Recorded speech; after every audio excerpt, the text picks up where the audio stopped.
তো আজকে হচ্ছে 17ই মে 2024। আমাদের বার কাউন্সিল প্রিলিমিনারি অফলাইন ব্যাচের 62তম ক্লাস এবং দেওয়ানি কার্যবিধির 9ম ক্লাস। তো আজকে আমরা গতদিন যেখানে শেষ করেছিলাম তারপর থেকে শুরু করতে যাচ্ছি। গতদিন আমরা বিচার্য বিষয় গঠন বা 14 আদেশ শুরু করেছিলাম, যেখানে আমরা প্রাথমিকভাবে আলোচনা করেছিলাম যে বিচার্য বিষয় হচ্ছে দুই প্রকার, একটা হলো ঘটনাগত বিচার্য বিষয়, একটা হলো আইনগত বিচার্য বিষয়। তার আগে বলে নেওয়া ভালো যে বিচার্য বিষয় কাকে বলে।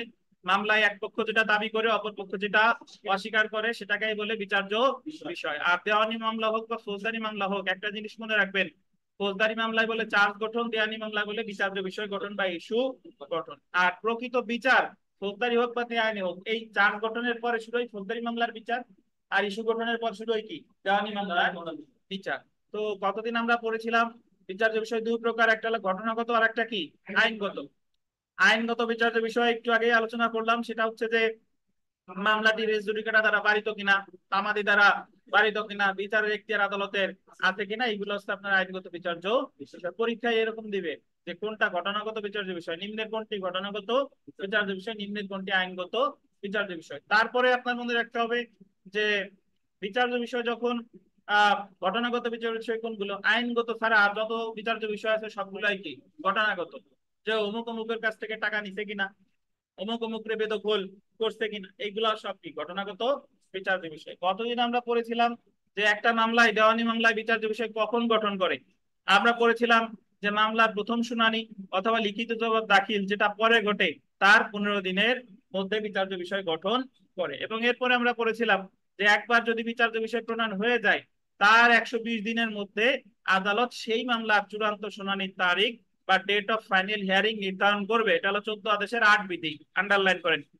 এটাকে বলে settling date for peremptory hearing, এসডিপিএস। অর্থাৎ চূড়ান্ত শুনানির দিন নির্ধারণ করবে বিচার্য বিষয় গঠন হতে কতদিনের মধ্যে, 120 দিনের মধ্যে। কত আদেশে আছে, 14 আদেশের 8 বিধিতে। আর এই যে চূড়ান্ত শুনানির দিন নির্ধারণ, এটাকে বলে settling date for peremptory hearing. যখন দিন নির্ধারণ হয়ে যাবে তখন হলো চূড়ান্ত শুনানি শুরু হয়ে যাবে, পারেন্টরি হিয়ারিং বা ফাইনাল হিয়ারিং শুরু হয়ে যাবে। আচ্ছা, যখন দেখেন কখন একটা মামলা বিচার্য বিষয় গঠনের প্রয়োজন নাই, এটা যদি আমরা একটু দেখি। মকদ্দমার আন্ডারলাইন কেন, প্রথম শুনানির সময় বিবাদী আত্মপক্ষ সমর্থন না করলে আদালত বিচার্য বিষয় গঠন করবে না। যেদিন প্রথম শুনানি, ওই সময় যে বিবাদী সে এসে যদি আত্মপক্ষ সমর্থন না করে, মানে সে যদি সবকিছু স্বীকার করে নাই, তাহলে কি বিচার্য বিষয় গঠনের দরকার আছে? কি পান না? মেলে না? এই আপনার মেলে মিতা? আচ্ছা, এলো মেলে তো সমস্যা নাই। এই পাইছেন, সুমন পাইছেন?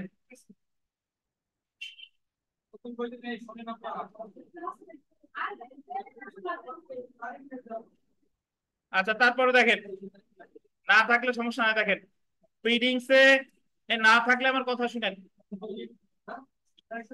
প্লিডিংসে যে সকল বিষয় উল্লেখ নেই সেই সকল বিষয়ে আদালত বিচার্য বিষয় গঠন করবে না। অর্থাৎ যে বিষয় আর্জিতে উল্লেখ নাই, যে বিষয় লিখিত জবাবেও উল্লেখ নাই, এরকম কোন বিষয় বিচার্য বিষয় গঠন করবে না। তারপরটা দেখেন, যে ক্ষেত্রে বিবাদী একতরফা, ডিফেন্ডেন্ট ইজ এক্স পার্টি, যে ক্ষেত্রে আপনার বিবাদী আসেই নাই, বিবাদী কি আসেই নাই। তারপরে দেখেন বাদীর আর্জির যে সকল দাবি সমূহ বিবাদী লিখিত জবাবে অস্বীকার করেনি। বাদী তো আর্জিতে অনেক কিছুই দাবি করে থাকে, সেগুলো অস্বীকার করতে হয় কার, বিবাদী। বিবাদী যদি কোনো বিষয় অস্বীকার না করে থাকে তাহলে আর ওটার উপর বিচার্য বিষয় গঠন হবে না।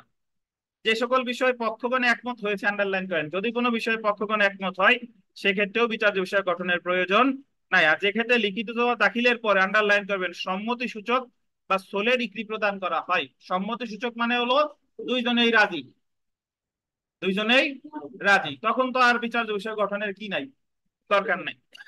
তো এখান থেকে নর্মালি আপনারা না থাকলে সমস্যা নেই, আপনি এইভাবে মনে রাখেন যে বিচার্য বিষয় পরীক্ষায় প্রশ্ন আসবে নিম্নের কোন ক্ষেত্রে বিচার্য বিষয় গঠনের প্রয়োজন নাই।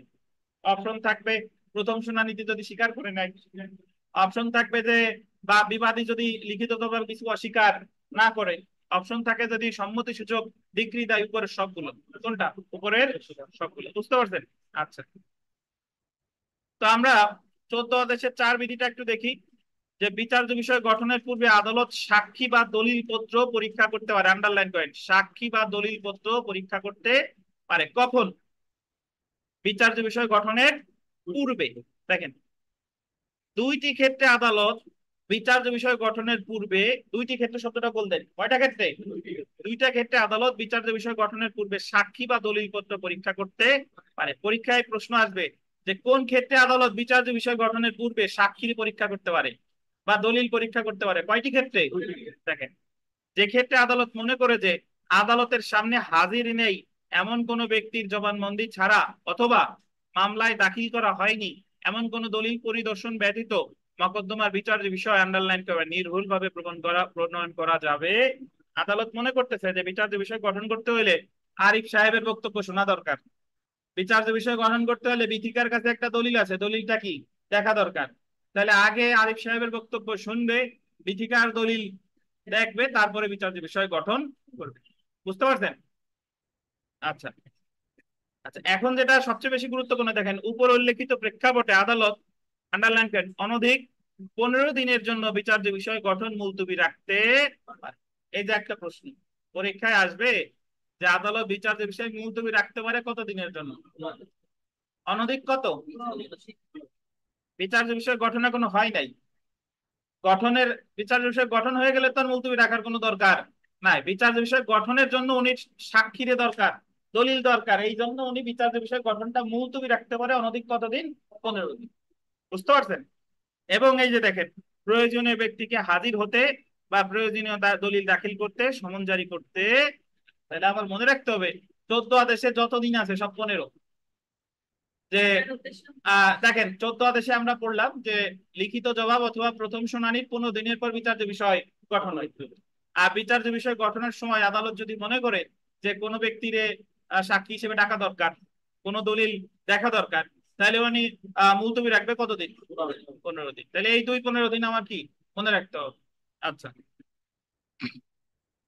আচ্ছা, এখানে আপনারা একটা কথা লিখতে পারেন যে পারেন্টরি হিয়ারিং সমান সমান হলো ফাইনাল হিয়ারিং। ওই যে আগের দিন পিএইচ লেখাইছিলাম না, এসডিপিএস, settling date for peremptory hearing. ওই যে পারেন্টরি হিয়ারিং সমান সমান হলো কি ফাইনাল হিয়ারিং বা চূড়ান্ত শুনানি। বাংলায় বলে চূড়ান্ত শুনানি, কিন্তু ইংরেজিতে ফাইনাল হিয়ারিং ও বলতে পারে, আবার কি পারেন্টরি হিয়ারিং ও বলতে পারে। ফাইনাল হিয়ারিং ওই যে 14 আদেশ যে জায়গা পড়তেছি ওই জায়গায়। যে আগের দিন বললাম না, আগের দিন ছিলেন। আচ্ছা লেখেন PEREMP, অনলাইনে থেকে লেখেন নাই কেন? PEREMP, PEREMP, হিয়ারিং, HEARING সমান সমান লেখেন final hearing, FINAL, final hearing করলাম। আর বাংলা লেখেন চূড়ান্ত শুনানি, চূড়ান্ত শুনানি। তাহলে কারে নিয়ে আসছেন, আবার চলে যায় কেন? পারেন্টরি হিয়ারিং সমান সমান ফাইনাল হিয়ারিং সমান সমান কি চূড়ান্ত শুনানি। আচ্ছা, তাহলে আপনার মনে রাখতে হবে পারেন্টরি হিয়ারিং টা সংক্ষেপে কি বলে ভাই? পিএইচ। কি বলে? পিএইচ। আর রসুন কোনটা? পিএইচ। আর পারেন্টরি হিয়ারিং আর ফাইনাল হিয়ারিং দুইটাই ইংরেজিতে কি, বাংলায় কি হবে? চূড়ান্ত শুনানি। ধন্যবাদ। আচ্ছা, এরপরে আমরা চলে আসি, দেখেন যে 5 নম্বর বিধি, বিধি 5, বিচার্য বিষয় সংশোধন। এটা খুবই গুরুত্বপূর্ণ, সংশোধন বলতেন। বিচার্য বিষয় সংশোধন এবং কর্তনের ক্ষমতা। কর্তনের ইংরেজি আমরা একাধিক জায়গায় পেয়েছি। কর্তন ইংরেজি কি? স্ট্রাইক আউট, স্ট্রাইকিং আউট বা স্ট্রাইক আউট। বুঝতে পারছেন? আচ্ছা, তাহলে আহ সংশোধনের ইংরেজি দেখেন পাওয়ার to amend and strike out issue. পরীক্ষায় প্রশ্ন আসবে যে পাওয়ার to amend and strike out issue এটা আছে 14 আদেশের কত বিধিতে? কততে? 14 আদেশের 5 বিধি। দেখেন, দেওয়ানি কার্যবিধি 14 আদেশের 5 বিধির অধীন আদালত বিচার্য বিষয় বল দিবেন সংশোধন বা কর্তন করতে পারে। সংশোধনটা দেখেন অ্যামেন্ডমেন্ট, অ্যামেন্ডমেন্ট মকদ্দমার পক্ষগণের মধ্যকার বিরোধ নির্ধারণের জন্য গোল দিবেন ডিক্রি প্রদানের পূর্বে, ডিক্রি প্রদানের পূর্বে। গোল দিবেন যে কোনো সময়। কখন? ডিগ্রি প্রদানের পূর্বে, at any time before passing A degree. আদালত বিচার্য বিষয় গোল দিবেন সংশোধন বা অতিরিক্ত বিচার্য বিষয় গঠন করতে পারে। এখানে দুইটা জিনিস আছে দেখেন, ডিগ্রি প্রদানের কখন? পূর্বে। তার মানে ডিগ্রি প্রদানের পরে আর বিচার্য বিষয় সংশোধন করা যায় না। কখন করতে হবে? ডিগ্রি প্রদানের পূর্বে। কখন? যে কোনো সময় বিচার্য বিষয় সংশোধন করতে পারে বা অতিরিক্ত বিচার্য বিষয় গঠন করতে পারে। সংশোধন মানে হলো যেটা ছিল সেটারে সংশোধন করা। আপনার শার্ট লুজ হয়ে গেছে, এটারে দর্জির কাছে নিয়ে কি করছে? চাপাইছেন, এটা হলো সংশোধন। আর অতিরিক্ত বিচার্য বিষয় গঠন হলো এটার সাথে সাথে আরেকটা কেনা, মানে শার্ট আর একটা কি কেনা। বুঝতে পারছেন? তাহলে সংশোধন আর অতিরিক্ত বিচার্য বিষয় গঠন বুঝেন? আচ্ছা, তাহলে যদি আপনাকে বলে যে অতিরিক্ত বিচার্য বিষয় গঠন করে কত আদেশের কত বিধি? 14 আদেশের 5 বিধি। অথবা বিচার্য বিষয় সংশোধন করে কততে? 14 আদেশের 5 বিধি। বিচার্য বিষয় কর্তন করে কততে? 14 আদেশের 5। মনে থাকে ভাই? আচ্ছা, এবার আসেন স্ট্রাইক আউট মানে কি? কর্তন। দেখেন, যে আন্ডারলাইন করেন, ডিগ্রি প্রদানের পূর্বে যে কোনো সময় বিচার্য বিষয় কর্তন বা স্ট্রাইক আউট করতে পারবে যদি আদালত মনে করে বিচার্য বিষয়টি, আন্ডারলাইন করেন, ভ্রান্তভাবে বা ভুলভাবে, রংলি ফ্রেমড বা গঠিত হয়েছে। বিচার্য পরীক্ষায় প্রশ্ন আসবে যে বিচার্য বিষয় কর্তন করে কখন। বিচার্য বিষয় যদি গঠিত হয় ভ্রান্ত ভাবে বা কি ভুলভাবে, ইংলিশটা গোল দেন রংলি ফ্রেমড। রংলি কি ফ্রেম, বা ভুলভাবে প্রবর্তিত, রংলি ইন্ট্রোডিউসড, এটাও বলতেন। কি এখানে যদি আপনাকে বলে ভ্রান্ত বা ভুলভাবে এবং ভুলভাবে প্রবর্তিত, তাহলে একটা হলো রংলি ফ্রেমড আর একটা হলো কি রংলি ইন্ট্রোডিউসড। এটা যেন মনে থাকে। এখন দেখেন, একটা জিনিস এখানে আপনারা পড়েন নাই, পরীক্ষা আসলে কনফিউজ হবে। যদি আপনাকে বলে যে আদালত বিচার্য বিষয় সংশোধন করে কয় দিনের মধ্যে,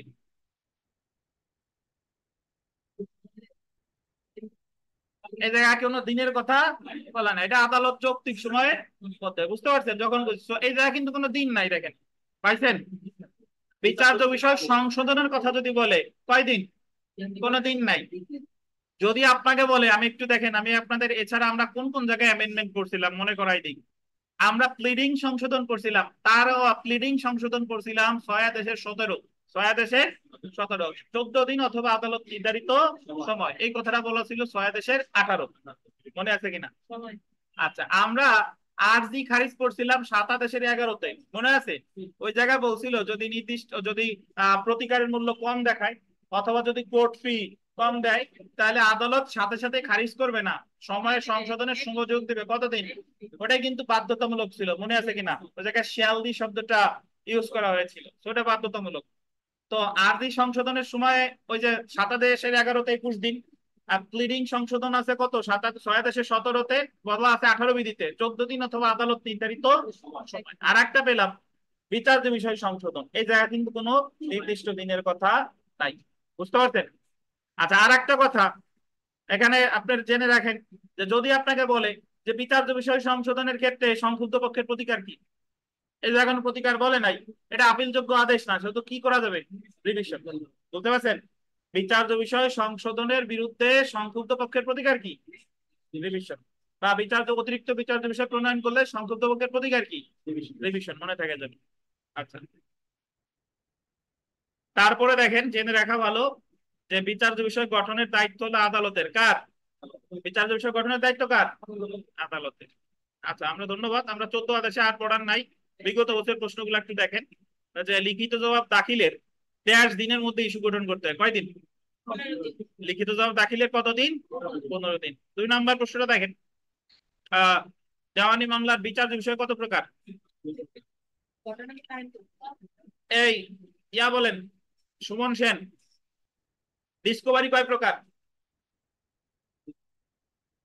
আপনি সুমন না, ডিসকভারি কয় প্রকার? কি কি বলতে পারবেন? অ্যাডমিশন কয় প্রকার? অ্যাডমিশন কয় প্রকার বলেন? বরকত সাহেব বলেন।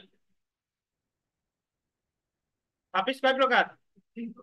আর বিচার্য বিষয় কয় প্রকার? গতদিনই তো বলছিলাম আপনাদের, মনে হয় খেয়াল রাখার, যে আমরা পড়ছিলাম ডিসকভারি দুই প্রকার, একটা হলো প্রশ্ন দ্বারা আর একটা হলো কি দলিল দ্বারা।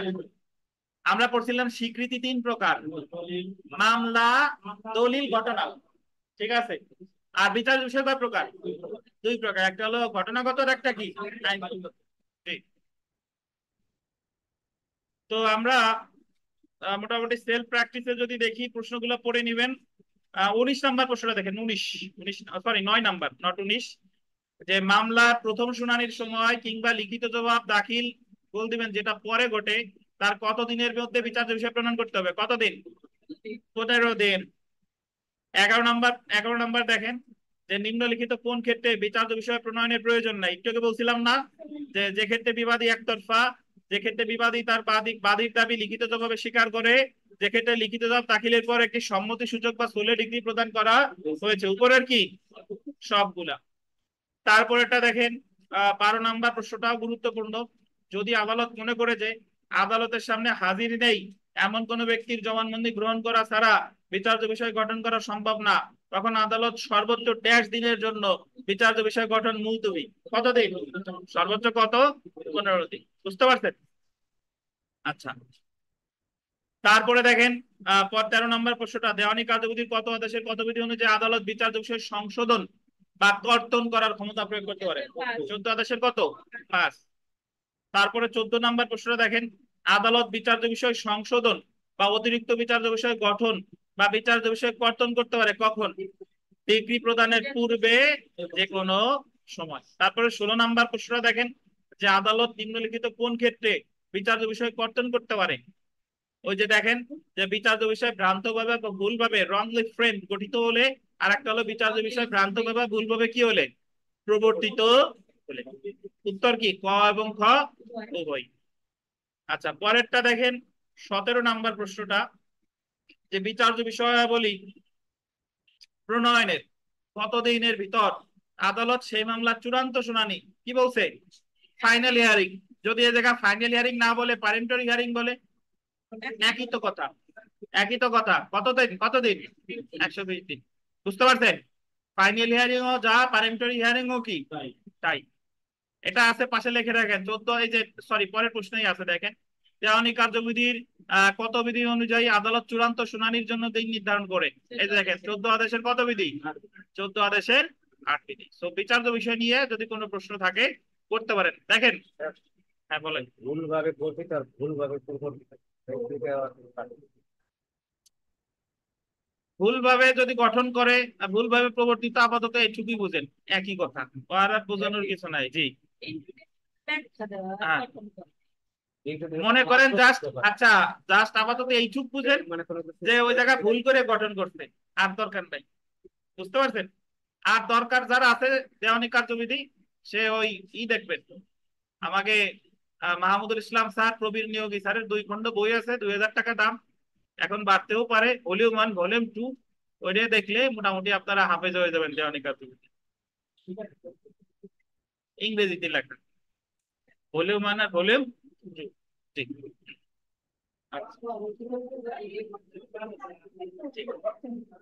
পারবেন ইনশাল্লাহ, সমস্যা নাই। মানুষ অভ্যাসের কারণে অনেক কিছু হয়ে যায়, দেখেন। আচ্ছা, তো আপাতত টোটাল বাক্স এটা মনে রাখেন, যে একই কথা, ভুল ভুল ছিল তাই, কথা শেষ। আচ্ছা, তাহলে আমরা যদি 1 থেকে 14 আদেশ পর্যন্ত দেখেন, আমরা কিন্তু 14 আদেশ পর্যন্ত পেয়ে গেলাম। আপনাদের মনে এইভাবে মনে রাখেন, যে 1 আদেশে ছিল মামলার পক্ষ, 2 আদেশ ছিল মামলার গঠন, 3 আদেশে উকিল নিয়োগ, 4 আদেশে আর্জি দাখিল, 5 আদেশে সমন, 6 আদেশে প্লিডিং, 7 আদেশে আর্জি, 8 আদেশে লিখিত জবাব, 9 আদেশে পক্ষগণের উপস্থিতি অনুপস্থিতি, 10 আদেশে প্রথম শুনানিতে জবানবন্দি গ্রহণ, 11 আদেশে ডিসকভারি অ্যান্ড ইন্সপেকশন, 12 আদেশে স্বীকৃতি, 13 আদেশে দলিল ফেরত আটক, 14 আদেশে কি বিচার্য বিষয়। এই 14টা কি আমি আপনাদের বলছি যে বাসায় বসে নাম তার মতো মুখস্থ করবেন? বলছিলাম। তো 14টা আমার মুখস্থ করার কোনোই দরকার নাই। এটা সময়ের বিবর্তনে আপনার এমনিতেই কি থাকবে, মনে থাকবে। বুঝতে পারছেন? এগুলো মুখস্থ করার কিছু নাই, বরং মুখস্থ করলে আপনার আরো ভুলে যাবেন, সিরিয়াল আপনার মনে থাকবে না। আচ্ছা, আর যারা যারা ভাবতেছেন যে এরা এত পারে কিভাবে, হতাশার কিছু নাই, আপনিও পারবেন। রেগুলার আসেন, পড়ায় জায়গা মোটামুটি মুখস্থর কিছু নাই, আপনি বুঝতে হবে যে জিনিসটা বলতেছি এটা বুঝতে হবে, এই হচ্ছে কথা। 14 দেশে কোথায় কোথায় থেকে প্রশ্ন আসতে পারে আমি কিন্তু আলোচনা করে দিছি, ওই যে 14 দেশের কোথায় কোথায় যে এভাবে আসতে পারে।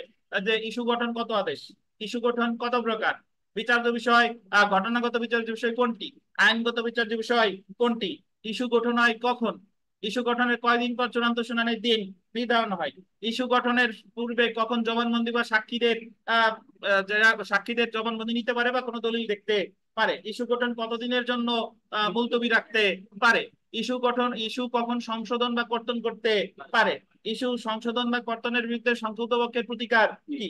বুঝতে পারছেন? এগুলো ছাড়া ইনশাল্লাহ যদি কোনো প্রশ্ন আসেও, যেহেতু আপনি এইগুলো যদি পারেন তাহলে যেটা পারেন না ওটা আপনি অটোমেটিক্যালি পারা যাবে। আচ্ছা, এবার আমরা আসি আদেশ 15। দেখেন, আহ প্রথম শুনানিতে মকদ্দমা নিষ্পত্তি, ডিসপোজাল, ডিসপোজাল মানে হচ্ছে নিষ্পত্তি, ডিসপোজ মানে কি নিষ্পত্তি, disposal of the suit at the first hearing. প্রথম শুনানিতে মকদ্দমা নিষ্পত্তি, আদেশ কত? এখানে দুইটা, আমাদের দুইটা আদেশ আছে শুনেন। একটা হলো প্রথম শুনানিতে জবানবন্দি গ্রহণ, 10 আদেশ। প্রথম শুনানিতে কি জবানবন্দি গ্রহণ, আদেশ কত? 10। আর যদি বলে যে প্রথম শুনানিতে মামলা নিষ্পত্তি, তাহলে কত আদেশ? 15 আদেশ। বুঝতে পারছেন?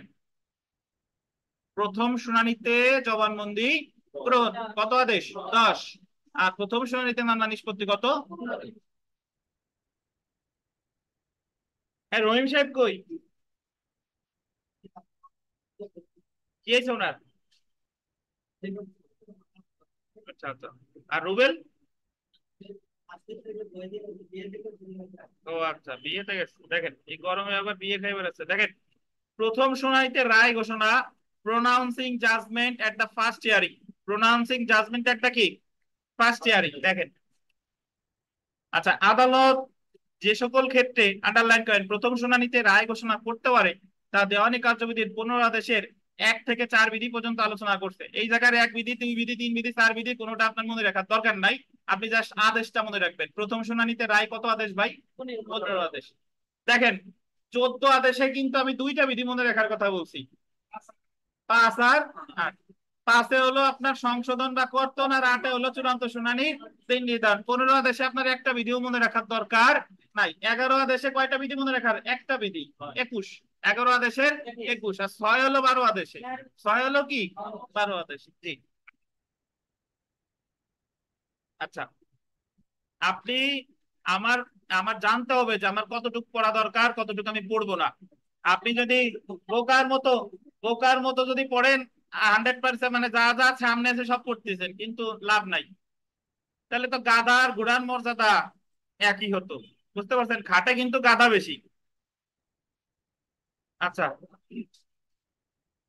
তাহলে দেখেন, আদালত যে সকল ক্ষেত্রে মকদ্দমার প্রথম শুনানিতে রায় ঘোষণা করতে পারে তা দেওয়ানি কার্যবিধির 15 আদেশের 1 থেকে 4 বিধি পর্যন্ত উল্লেখ করা হয়েছে। আদালত নিম্নলিখিত ক্ষেত্রে প্রথম শুনানিতে এট দা ফার্স্ট হিয়ারিং মকদ্দমার রায় ঘোষণা করতে পারে। কোন কোন ক্ষেত্রে আমরা ক্ষেত্রগুলো একটু দেখবো। দেখেন, যে ক্ষেত্রে মকদ্দমার প্রথম শুনানির দিন এটা প্রতীয়মান হয় যে, আন্ডারলাইন করবেন, পক্ষগণের মধ্যে আইন সংক্রান্ত কিংবা ঘটনা সংক্রান্ত কোনো বিচার্য বিষয় নেই, সেই ক্ষেত্রে আদালত রায় ঘোষণা করতে মানে আদালত দেখে প্রথম শুনানির তিনি দেখতেছে যে এনাদের মধ্যে কোনো বিচার্য বিষয় নাই, তাহলে কি করবে? আর মামলা চালাই হবে কি? তাহলে কি করে দিবে? রায় ঘোষণা। ঠিক আছে? তাহলে আমার মনে রাখতে হবে যে যদি কোনো বিচার্য বিষয় পক্ষগণের মধ্যে কি না থাকে, আইন সংক্রান্ত বা কোনো ঘটনা সংক্রান্ত কোনো বিচার্য বিষয় না থাকলে কি করবে? রায় ঘোষণা করবে। ধন্যবাদ। 2 নাম্বার দেখেন, আন্ডারলাইন করবেন, যদি 2 বা ততোধিক বিবাদী থাকে। কয়জন বিবাদী? 2 বা ততোধিক। যে ক্ষেত্রে বাদীর স্বার্থে উক্ত বিবাদীদের মধ্যে কোনো একজনের, আন্ডারলাইন করেন, বিচার্য বিষয় বা বিরোধ থাকে না, সেই ক্ষেত্রে আদালত উক্ত বিবাদীর বিরুদ্ধে বা পক্ষে রায় ঘোষণা করতে পারে। ধরেন তানভীর অ্যাক্সিডেন্ট করছে, অ্যাক্সিডেন্ট করার পরে অ্যাক্সিডেন্টটা অ্যাকচুয়ালি হয়েছে হলো ইমাদ পরিবহন আর একটা প্রাইভেট কারের মধ্যে, কিন্তু ওই অ্যাক্সিডেন্টের ফলে ক্ষতিগ্রস্ত হয়েছে তানভীর। এখন তানভীর ক্ষতিপূরণের মামলা করছে ইমাদ পরিবহনের বিরুদ্ধেও আর ওই প্রাইভেট কারের মালিকের বিরুদ্ধেও। এখন ইমাদ পরিবহনের মালিক যাইয়ে বলছে বাবা তুমি কয় টাকা ক্ষতিপূরণ যাও, তোমার তো আমি দিয়ে দিচ্ছি, আমি কোর্টে আর রেগুলার আসতে পারবো না, তাহলে ওই যে দিয়ে দিল তার সাথে তো তানভীরের আর কোনো কি নাই, ডিসপুট নাই, ওনার বিরুদ্ধে সাথে সাথেই রায় ঘোষণা করে দিবে। আর যে দিচ্ছে না তার বিরুদ্ধে মামলা কি চলবে? বুঝতে পারছেন? জি। না ওটা কেন, বাদী বিবাদী তো দুইজন, একজন যদি তার দায় স্বীকার করে নাই তাহলে তার বিরুদ্ধে আদালত রায় ঘোষণা করে দিবে, আর যে দায় স্বীকার করে নাই তার মামলা কি চলবে। আচ্ছা, পরেরটা দেখেন, যে ক্ষেত্রে মকদ্দমার কোন পক্ষের আইনজীবী মকদ্দমার, আন্ডারলাইন করেন, কোন নির্দিষ্ট অংশ স্বীকার করেছে, আইনজীবী শব্দটা বলতেন, এই জায়গায় স্বীকার করতেছে কে? কার আইনজীবী? কোন পক্ষের, বাদী পক্ষের অথবা কি বিরোধী পক্ষের, যা মকদ্দমাটি আন্ডারলাইন করবে নিষ্পত্তি করার জন্য যথেষ্ট, সেই ক্ষেত্রে আদালত রায় ঘোষণা করতে পারে। যদি কোনো ক্ষেত্রে আইনজীবী স্বীকার করতে, আইনজীবী স্বীকার করা মানেই তো পক্ষগণ স্বীকার করা, তাহলে সেই ক্ষেত্রেও রায় ঘোষণা করতে পারে। তারপরে দেখেন, যে যে ক্ষেত্রে মকদ্দমার বিচার্য বিষয় গঠন করা হয়েছে এবং আদালত মনে করে যে আরো যুক্তিতর্ক বা সাক্ষ্যের প্রয়োজন নাই, মানে উনি বিচার্য বিষয় গঠন করা হয়ে গেছে এবং আদালত মনে করতেছে যে যুক্তিতর্ক আর সাক্ষ্যের কি নাই, প্রয়োজন নাই, তাহলে সেই ক্ষেত্রে তাৎক্ষণিক রায় ঘোষণা করতে পারে। এই বিধি তিন তিন কিছু মনে রাখার দরকার নাই। আর যে ক্ষেত্রে মকদ্দমার চূড়ান্ত নিষ্পত্তির জন্য সমন দেওয়া হয়েছে এবং কোনো পক্ষ যে সকল সাক্ষ্যের উপর নির্ভর করে সেটা দাখিল করতে কোনো কারণ ছাড়া উপস্থিত হতে ব্যর্থ হয়েছে, সেই ক্ষেত্রে আদালত তাৎক্ষণিক রায় ঘোষণা করতে পারে। এগুলা আপনার মুখস্থ করারও কিছু নাই, জাস্ট বুঝে বুঝে একটু রিডিং করবেন, অপশনে যদি আসে ইনশাল্লাহ পারবেন। এই ধরনের প্রশ্ন আসে যে কোন ক্ষেত্রে আদালত প্রথম শুনানিতেই রায় ঘোষণা করতে পারে, যদি কোনো বিচার্য বিষয় না থাকে, যদি কোনো পক্ষ স্বীকার করে নেয়, যদি কোনো আইনজীবী স্বীকার করে নেয়, বিষয় ইস্যু গঠনের পরে দেখলো যে এক জায়গা বিচার করার মতো কিছু নাই, তাহলে সেই ক্ষেত্রেও রায় ঘোষণা করতে পারে। এই তো কথা, বুঝতে পারছেন? প্রধানত এতটুকুই। আচ্ছা, আমরা সেলফ প্র্যাকটিস দেখি। সেলফ প্র্যাকটিস যদি আমরা দেখি, দেখেন যে দেওয়ানি কার্যবিধির কত আদেশ অনুযায়ী আদালত প্রথম শুনানিতে রায় ঘোষণা করতে পারে? প্রথম শুনানিতে রায় ঘোষণা করতে পারে কত আদেশ? কত আদেশ বলেন? 15। আচ্ছা, তারপরটা দেখেন, আহ এইভাবে প্রশ্ন আসবে যে মকদ্দমার প্রথম শুনানির সময় যদি আদালত মনে করে পক্ষদ্বয়ের মধ্যে আইন বা ঘটনা সংক্রান্ত কোনো বিচার্য বিষয় নেই, তাহলে আদালত রায় ঘোষণা করতে পারে দেওয়ানি কার্যবিধির ড্যাশ অধীন। এখন আপনি আবার পরীক্ষার হলে যে ভাববেন যে বোকা, সে ভাববে যে স্যার তো বললো কোনো বিধি মুখস্থ করতে নিষেধ করলো, কিন্তু এই জায়গা তো বিধি দিয়ে দিছে নাকি। আরে স্যার তো বিধি করতে নিষেধ করতে, কিন্তু তাকে আদেশ আছে কয়টা? 15। তাহলে আদেশ এই জায়গায় আমি জানি যে প্রথম শুনানিতে রায় ঘোষণা করে কত আদেশে? 15-তে। তাহলে 15 তো আর এই জায়গায় আর একটাও আছে নাই, তাহলে উত্তর কোনটা? 15। বুঝতে পারছেন? কি হয়েছে? আচ্ছা, 3 নম্বর প্রশ্নটা দেখেন, যে যদি আদালত মনে করে মকদ্দমার পক্ষগণের মধ্যে আইন বা ঘটনা সংক্রান্ত কোনো বিচার্য বিষয় নেই, তাহলে আদালত রায় ঘোষণা করতে পারে কখন?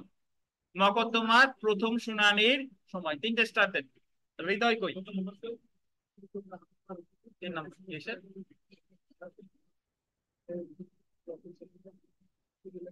নাম্বার হবে।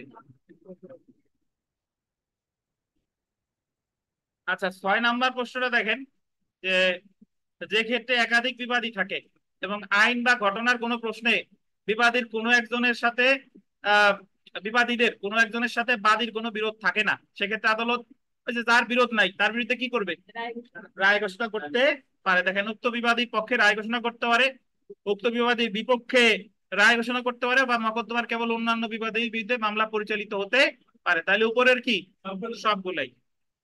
7 নম্বর প্রশ্নটা দেখেন ভাই, যে মকদ্দমার চূড়ান্ত নিষ্পত্তির জন্য নির্ধারিত দিনে কোন পক্ষ প্রয়োজনীয় সাক্ষ্য কোনো কারণ ছাড়া দাখিল করতে ব্যর্থ হলে তাহলে আদালত কি করবে?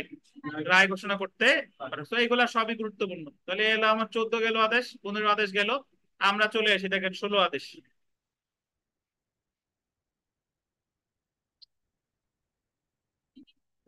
সাক্ষীর প্রতি সমন ও সাক্ষীর উপস্থিতি। এখন দেওয়ানি মামলায় যে সাক্ষীরে সমন দেয় বা সাক্ষীর উপস্থিতি হওয়ার বা সাক্ষী কিভাবে সাক্ষ্য গ্রহণ করা, কিভাবে সাক্ষী উপস্থিত হবে, এই সাক্ষীর প্রতি সমন, এইগুলো বলা হয়েছে সামনিং অ্যান্ড অ্যাটেন্ডেন্স অফ উইটনেস, সাক্ষ্য গ্রহণ না, শুধু সাক্ষীর প্রতি সমন এই বিষয়টা বলা আছে কত আদেশে? Summoning and attendance of witness. Witness মানে কি? সাক্ষী। বুঝতে পারছেন?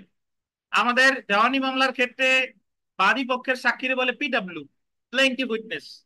আর বিবাদী পক্ষের সাক্ষীরে বলে কি? DW, defendant witness. বুঝতে পারছেন? জি।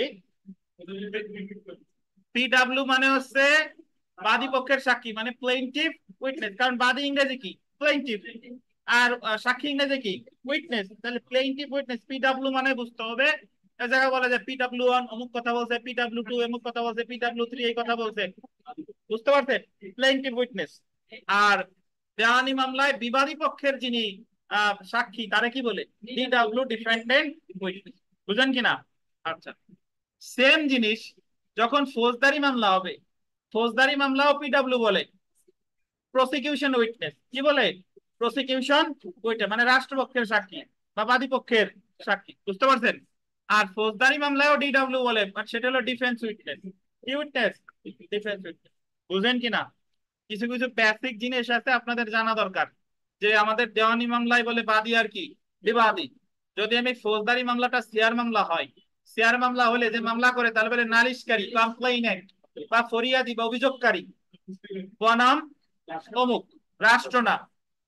বনাম যে আসামি মানে অভিযুক্ত সে, যে সলিমুল্লাহ বনাম তানভীর, সলিমুল্লাহ বনাম তানভীর। এই যদি ফৌজদারি মামলা হয়, আপনারা বললো সলিমুল্লাহ বনাম তানভীর, এটা কোন ধরনের মামলা? জিয়ার মামলা না তের মামলা? কি মামলা? জিয়ার। বুঝতে পারছেন? আর যদি বলে যে রাষ্ট্র বনাম অন্যান্য বা অন্যান্য বনাম রাষ্ট্র, বাদী পক্ষে যখন আমার জিয়ার মামলা হয় তখন সংবাদদাতার নাম আমার মামলায় উল্লেখ থাকে না, তখন ওটার বাদী হয় কি? রাষ্ট্র। বুঝতে পারছেন? তাহলে যদি কোনো বলা থাকে রাষ্ট্র বনাম অমুক, রাষ্ট্র বনাম বিকাশ, রাষ্ট্র বনাম ওমর ফারুক, তাহলে ওটা কি মামলা? বুঝতে পারছেন? আচ্ছা, তাহলে আমরা যদি এইভাবে আসি, যে আর একটা জিনিস আমরা নর্মালি পরীক্ষার সময় কিছু কিছু জিনিস আপনার অ্যাকুরেট হওয়া লাগবে। ধরেন আমরা প্র্যাকটিসের ক্ষেত্রে কোর্ট কাছারিতে উকিল সাহেবরা বলে থাকি, বলেন যে আরজি কত নাম্বার কলামে আছে, কি ওনার দেখতে মর্জি হয়, আরজির অমুক নাম্বার কলাম। বাট অ্যাকচুয়ালি ফৌজদারি মামলায় কিন্তু আরজি হবে না। ফৌজদারি মামলায় কি? কমপ্লেইন্টে নালিশের অমুক নাম্বার কলামে আছে। কোর্টে শুনানির সময় অনেক সময় ফৌজদারি মামলায় বলতেছি যে বাদী পক্ষে নিবেদন এই যে, কিন্তু অ্যাকচুয়ালি ওখানে বাদী বলা যাবে না, বাদী সবসময় বলতে হবে কখন? দেওয়ানি মামলায়। এখন প্র্যাকটিসে গেলে এটা আপনার সমস্যা হবে না, কিন্তু যদি পরীক্ষায় আসে তাইলে আবার ঠিকঠাক কিন্তু উত্তর করতে হবে। বুঝতে পারছেন? আচ্ছা, যাই হোক,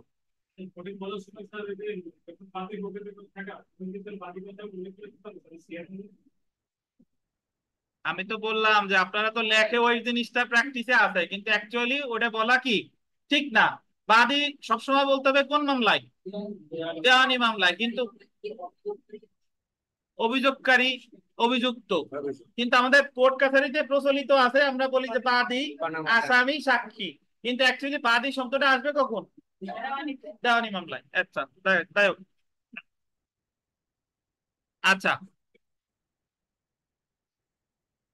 সামনিং এন্ড অ্যাটেন্ডেন্স অফ উইটনেস। দেখেন, কোন ব্যক্তিকে সাক্ষ্য দিতে বা দলিল দাখিল করতে বাধ্য করতে প্রয়োজনীয় নিয়ম সম্পর্কে 16 আদেশে আলোচনা করা হয়েছে। যে ব্যক্তিকে সাক্ষী হিসেবে সাক্ষ্য দিতে বা কোনো দলিল হাজির করতে আদালত সমন দিয়েছে, সেই সাক্ষী কোনো প্রকার যুক্তিসঙ্গত কারণ ছাড়া হাজির না হলে বা দলিল হাজির না করলে আদালত তাকে হাজির হয়ে সাক্ষ্য দিতে বা দলিল হাজির করতে ঘোষণা করতে পারে, গ্রেফতারের ওয়ারেন্ট দিতে পারে বা উক্ত সম্পত্তির মানে উক্ত ব্যক্তির সম্পত্তি ক্রোকের আদেশ দিতে পারে। মানে একটু বুঝেন, এখানে বলতেছে কি, যে আদালত যারা সাক্ষী হিসেবে সমন দিল, সে যদি সাক্ষ্য দিতে না আসে, তাহলে সাক্ষ্য দিতে যদি না আসে, এই জায়গা আমরা বিস্তারিত করছিলাম 32 ধারায়, মনে আছে কিনা আপনাদের? 32 ধারায় বলছিল তারে গ্রেফতার করতে পারে, তার সম্পত্তি ক্রোক বা বিক্রয় করতে পারে, তারে তারে জামানত প্রদানের নির্দেশ দিতে পারে, জামানত প্রদানে ব্যর্থ হলে তারে দেওয়ানি কারাগারে আটক রাখতে পারে, অথবা অনধিক কত 500 টাকা জরিমানা করতে পারে। সেই কথাগুলোই, যে একজন সাক্ষীরে যদি সমন দেওয়া হলো, মোনালিসারে সমন দেওয়া হলো, মোনালিসা পড়তে আসে নাই, তখন ওনারে পদক্ষেপ নিবে 32 ধারায়। বুঝতে পারছেন? আচ্ছা, আর কোন দলিল হাজির করতে একজনকে বলা হলো, কিন্তু সে দলিল হাজির করে নাই, তাহলেও পদক্ষেপ নিবে কত ধারা? 32 ধারায় যে কথাটা বলা আছে সেই কথাটা এই 16 আদেশের এক জায়গায় বলা আছে, জেনে রাখা বলো। আদালতের আদেশ অনুযায়ী সাক্ষী হাজির হতে ব্যর্থ হলে, আন্ডারলাইন করবেন, আদালতের আদেশ অনুযায়ী সাক্ষী হাজির হতে কি ব্যর্থ হলে আদালত অনধিক গোল দিবেন 500 টাকা জরিমানা আরোপ করতে পারে। আন্ডারলাইন করবেন, 16 আদেশের 12 বিধির অধীন। 16 আদেশের কত বিধি? জরিমানার কথা বলা আছে কততে? 16 আদেশের 12 বিধি। আর নিচেরটা দেখেন যে 16 আদেশের 10 বিধির অধীন বা 16 আদেশের 20 বিধির অধীন প্রদত্ত কোনো আদেশের বিরুদ্ধে আপিল করা যায়। তাহলে আমরা আরো দুইটা আপিলযোগ্য আদেশ পেলাম, একটা হলো কি 16 আদেশের 10, আর একটা কি 16 আদেশের 20। এখন 16 আদেশ বিধি 10 দিয়ে লেখেন কি আছে আমি একটু বলে দিই। 16 আদেশ বিধি 10 লেখেন। আচ্ছা, তার আগে লাইনটা কেটে যাবে, সবাই এবার জয়েন করেন অনলাইনে যারা আছেন। আচ্ছা দেখেন, আমরা 16 আদেশের 10 বিধিটা একটু লেখেন। 16 আদেশের 10 বিধিটা একটু লেখেন।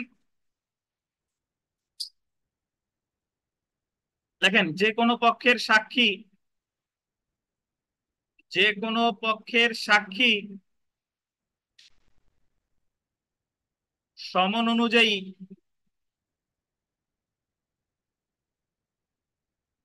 হাজির হতে ব্যর্থ হলে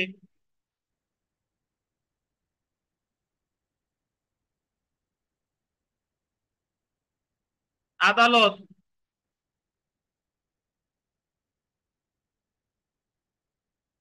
16 আদেশের 12 বিধি অনুযায়ী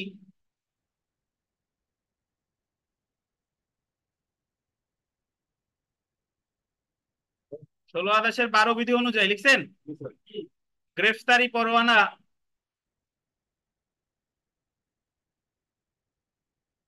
সম্পত্তি ক্রোক,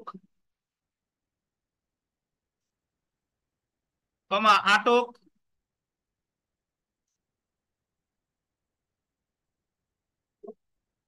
আটক বা অনধিক 500 টাকা জরিমানা করতে পারে, বা অনধিক 500 টাকা জরিমানা করতে পারে।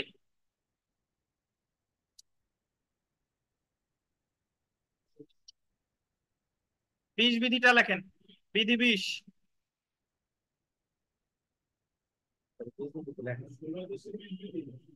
লেখা থাকলে যা আছে, যার নাই সে লেখেন। বিধি 20, সাক্ষী হাজির হওয়ার পরে, সাক্ষী হাজির হওয়ার পরে সাক্ষ্য দিতে না চাইলে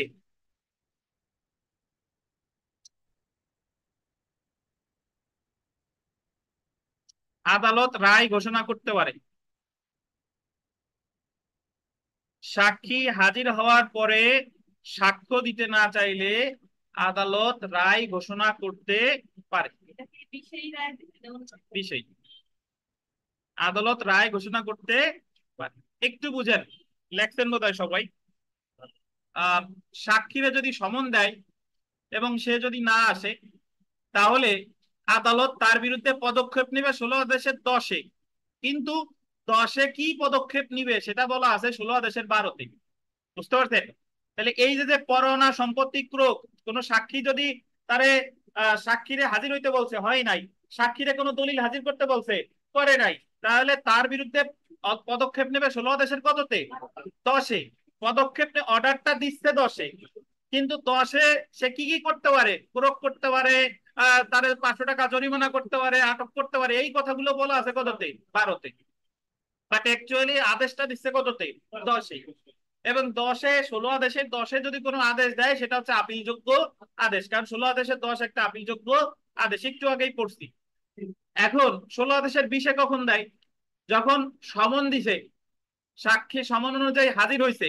তো যদি হাজির হয় তাহলে তো আপনি তার বিরুদ্ধে 10-এ প্রতিকার, তার বিরুদ্ধে তো 10-এর কোনো পদক্ষেপ নিতে পারতেছে না। সে হাজির হয়েছে, হাজির হওয়ার পরে এখন সে বলবে না, এখন সে সাক্ষী দিতে চাচ্ছে না। এখন যে পক্ষের সাক্ষী হাজির হলো, সে যদি বাদী পক্ষের সাক্ষী হাজির হয়েছে, বাদী পক্ষের সাক্ষী দিতে চাইতেছে না, সাক্ষ্য দিতে চাইতেছে না, তাহলে রায় ঘোষণা করবে কার বিরুদ্ধে?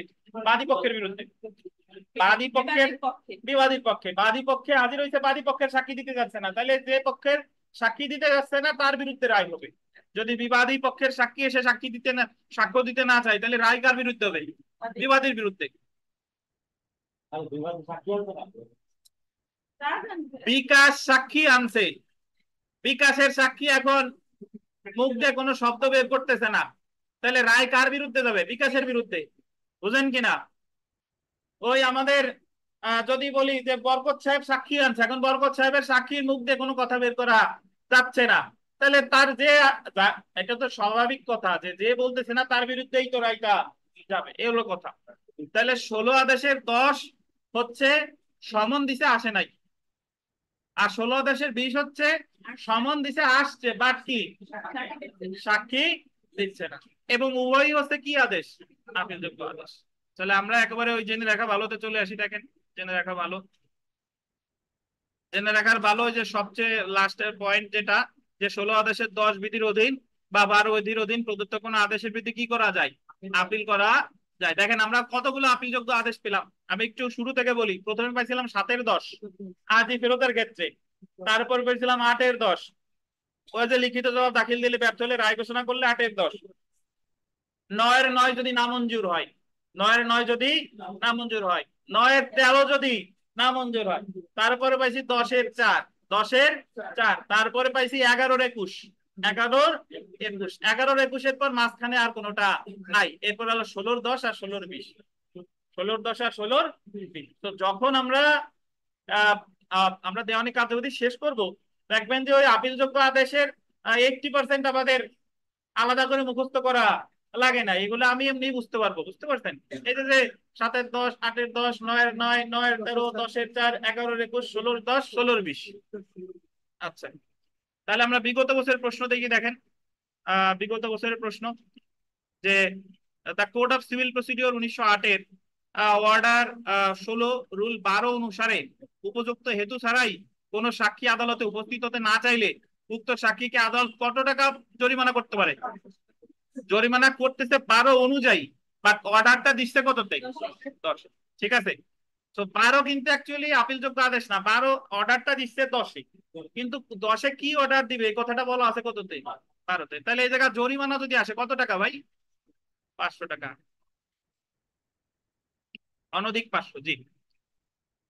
1 নাম্বার প্রশ্নটা দেখেন, বিগত বছর প্রশ্ন, যে সাক্ষ্য দিতে বা কোনো দলিল দাখিল করতে কোনো সাক্ষীকে হাজির করার জন্য সমন পাওয়ার আবেদন করতে হবে। সাক্ষীর সমন দিবে অ্যাকচুয়ালি কত কত আদেশে? কত আদেশে? 16 আদেশে। এই তো কথা। জি। 2 নাম্বার প্রশ্নটা দেখেন, যে যে ব্যক্তি সাক্ষী হিসেবে সাক্ষ্য দিতে বা কোনো দলিল হাজির করতে আদালত সমন দিয়েছে, সেই সাক্ষী কোনো প্রকার যুক্তিসঙ্গত কারণ ছাড়া হাজির না হলে বা দলিল হাজির না করলে আদালত নিম্নলিখিত কোন ধরনের সিদ্ধান্ত দিতে পারে? কোন ধরনের? তাকে হাজির হতে, সাক্ষ্য দিতে বা দলিল হাজির করতে ঘোষণা দিতে পারে, গ্রেফতারের ওয়ারেন্ট দিতে পারে, উক্ত ব্যক্তি সম্পত্তি ক্রয়ের আদেশ দিতে পারে, উপরের কি সবগুলা। আচ্ছা, 3 নম্বর প্রশ্নটা দেখেন, যে 16 আদেশের 10 বিধির অধীন আদালতের কোন আদেশের বিরুদ্ধে সংক্ষুব্ধ ব্যক্তির প্রতিকার কি? আপিল। ধরেন এক এক আদেশ, এক অপশন আছে আপিল আর এক অপশন আছে বিবিধ আপিল, কোনটা হবে উত্তর বলেন? কারণ আদেশের বিরুদ্ধে আপিল দে বলে বিবিধ আপিল, মিসেলিনিয়াস আপিল। কি আপিল বলে? বিবিধ আপিল। জি। আর ডিক্রির বিরুদ্ধে যে আপিল সেটারে শুধু আপিল বলে।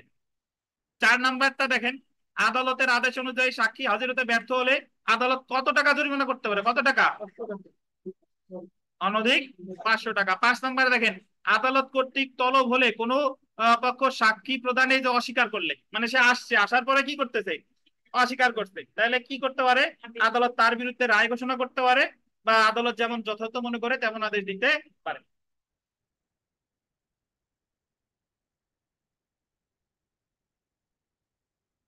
6 নাম্বার প্রশ্নটা দেখেন, আদালত কর্তৃক তলব হলে কোনো পক্ষ সাক্ষ্য প্রদানে অস্বীকার করার কারণে আদালত দেওয়ানি কার্যবিধি 16 আদেশের 20 বিধির অধীন রায় ঘোষণা করলে সংক্ষুব্ধ পক্ষের প্রতিকার কি? সংক্ষুব্ধ পক্ষের প্রতিকার আপিল। এখন মোনালিসা বলেন, তাহলে 16 আদেশের 10-এর সাথে 16 আদেশের 20-এর কি পার্থক্য বলেন?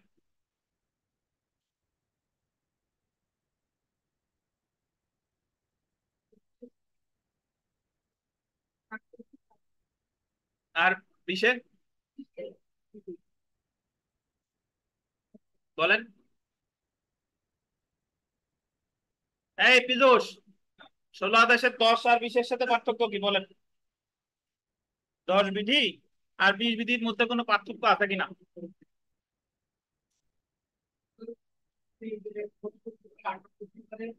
কখন করবে এই কাজটা, কখন করবে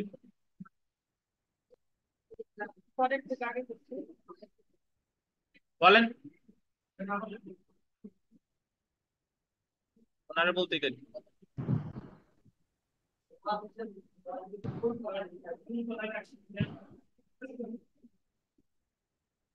বদরুজ্জামান সাহেব, এটা কত? আর অর্ডারটা দিবে 16-10-এ, আর 20-এ? এতে 16-20 দেখছেন?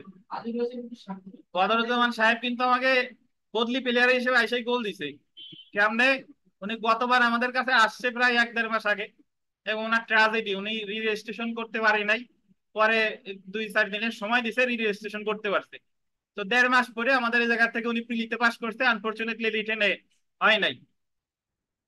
তো আপনাদের যারা যারা দীর্ঘদিন ধরে পড়তেছেন, এই যে পীযূষ সাহেব, আ- আপনি কি নার্ভাসনেসের কারণে পারতেছেন না, নাকি বুঝতেছেন না কোনটা? যদি যদি না বুঝেন তাহলে আমার সাথে সাথে জিজ্ঞেস করবেন যে স্যার অমুক জায়গায় আমি বুঝি নাই। আপনি 100 বার না বুঝলে স্যার 100 বার বুঝান। জি, বলেন। 16 আর 10-এর মধ্যে, 16 আর 10-এর মধ্যে পার্থক্য, 16তে তো আছে সমন দেওয়া হবে, সাক্ষাতে হাজির হতে ব্যর্থ হয়, সেক্ষেত্রে তারপর দিয়ে আপনার এই দিতে পারে জরিমানা করতে 500 টাকা, অথবা তার মালামাল ক্রয় করতে দিতে। আর 20-এ তো এরকম বলছে যদি হাজির হয়েছে, সমন দেওয়া হাজির হয়েছে কিন্তু সেই সাক্ষী সাক্ষী দিচ্ছে না, তখন যে যে পক্ষ হাজির করছে তার বিরুদ্ধে রায় দেবে আদালত, এই তো। আপনার প্রশ্ন কি, নাকি বললেন কোনটা? না না, আমি বললাম। আচ্ছা, ঠিক আছে। পীযূষ সাহেব, সমন দেওয়া হয়েছে, আসে নাই, আদেশ দিবে 16-10-এ। সমন দেওয়া হয়েছে, আসছে, এসে সে সাক্ষ্য দিতে চাচ্ছে না, আর রায় ঘোষণা করবে 16 কততে? 20-এ। সহজ কথা, 16 আদেশ থেকে আপনি দুইটা বিধি মনে রাখবেন, 16-10 আর 16-20। এই যে কথা শেষ। এবার আমরা চলে এসে দেখেন, আহ এবং আপনি যদি একটু গভীরভাবে চিন্তা করেন, আমরা কিন্তু একটা দেওয়ানি মামলা ধাপে ধাপে আগাই যাচ্ছি। মানে প্রথমে আমরা পড়ছিলাম একেবারে শুরুতে, একটা মামলায় কয়টা পক্ষ থাকে? বাদী বিবাদী। তারপরে আমরা পড়লাম যে মামলা ধরেন শুরু হয় আরজি দাখিলের মাধ্যমে। তারপরে পড়লাম আরজি দাখিলের পর দেয় কি? সমন। সমনের পরে হয় কি? লিখিত জবাব। লিখিত জবাবের পরে কি? মামলা যদি উভয় পক্ষ হাজির হয় প্রথম শুনানি, তাহলে এডিআরে।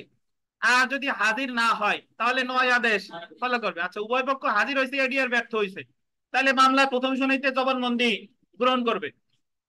এরপরে আদালত মনে করলে ইস্যু গঠন করবে। ইস্যু গঠন করার 10 দিনের মধ্যে হলো 30 ধারা, ডিসকভারি অ্যান্ড কি? ইনস্পেকশন।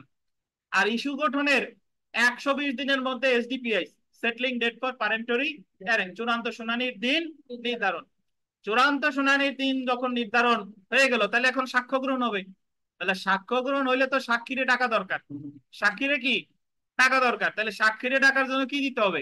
সমন দিতে হবে। এখন এখানে একটা মজার বিষয় হচ্ছে যে, কোর্টে গেলে দেখবেন যে আপনারা যখন ফৌজদারি মামলায় যখন দায়ের করে, ফৌজদারি মামলায় এক কলামে লেখে যে মামলা করতেছে সে, আর এক কলামে লেখে আসামি, আর এক কলামে লেখে সাক্ষী।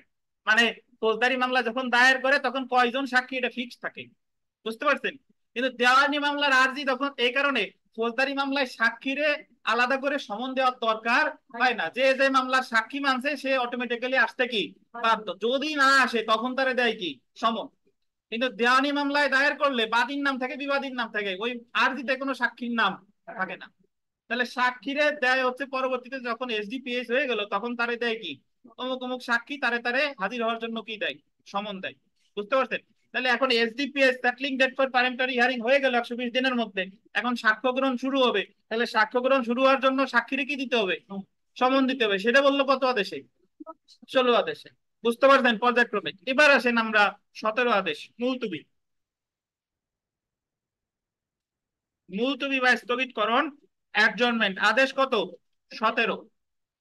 আচ্ছা, দেখি আরিফ সাহেব, আপনার তো আনাচে কানাচে লেখা আছে, আপনারা জিজ্ঞেস করা যাবে না, দেখে কেউ বলবেন যে মুখটা।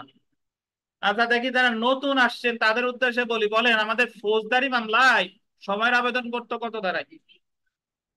344। তো দেখা 344-এ দুইটা বিষয় আছে, মুলতবি আছে আর কি আছে বলেন?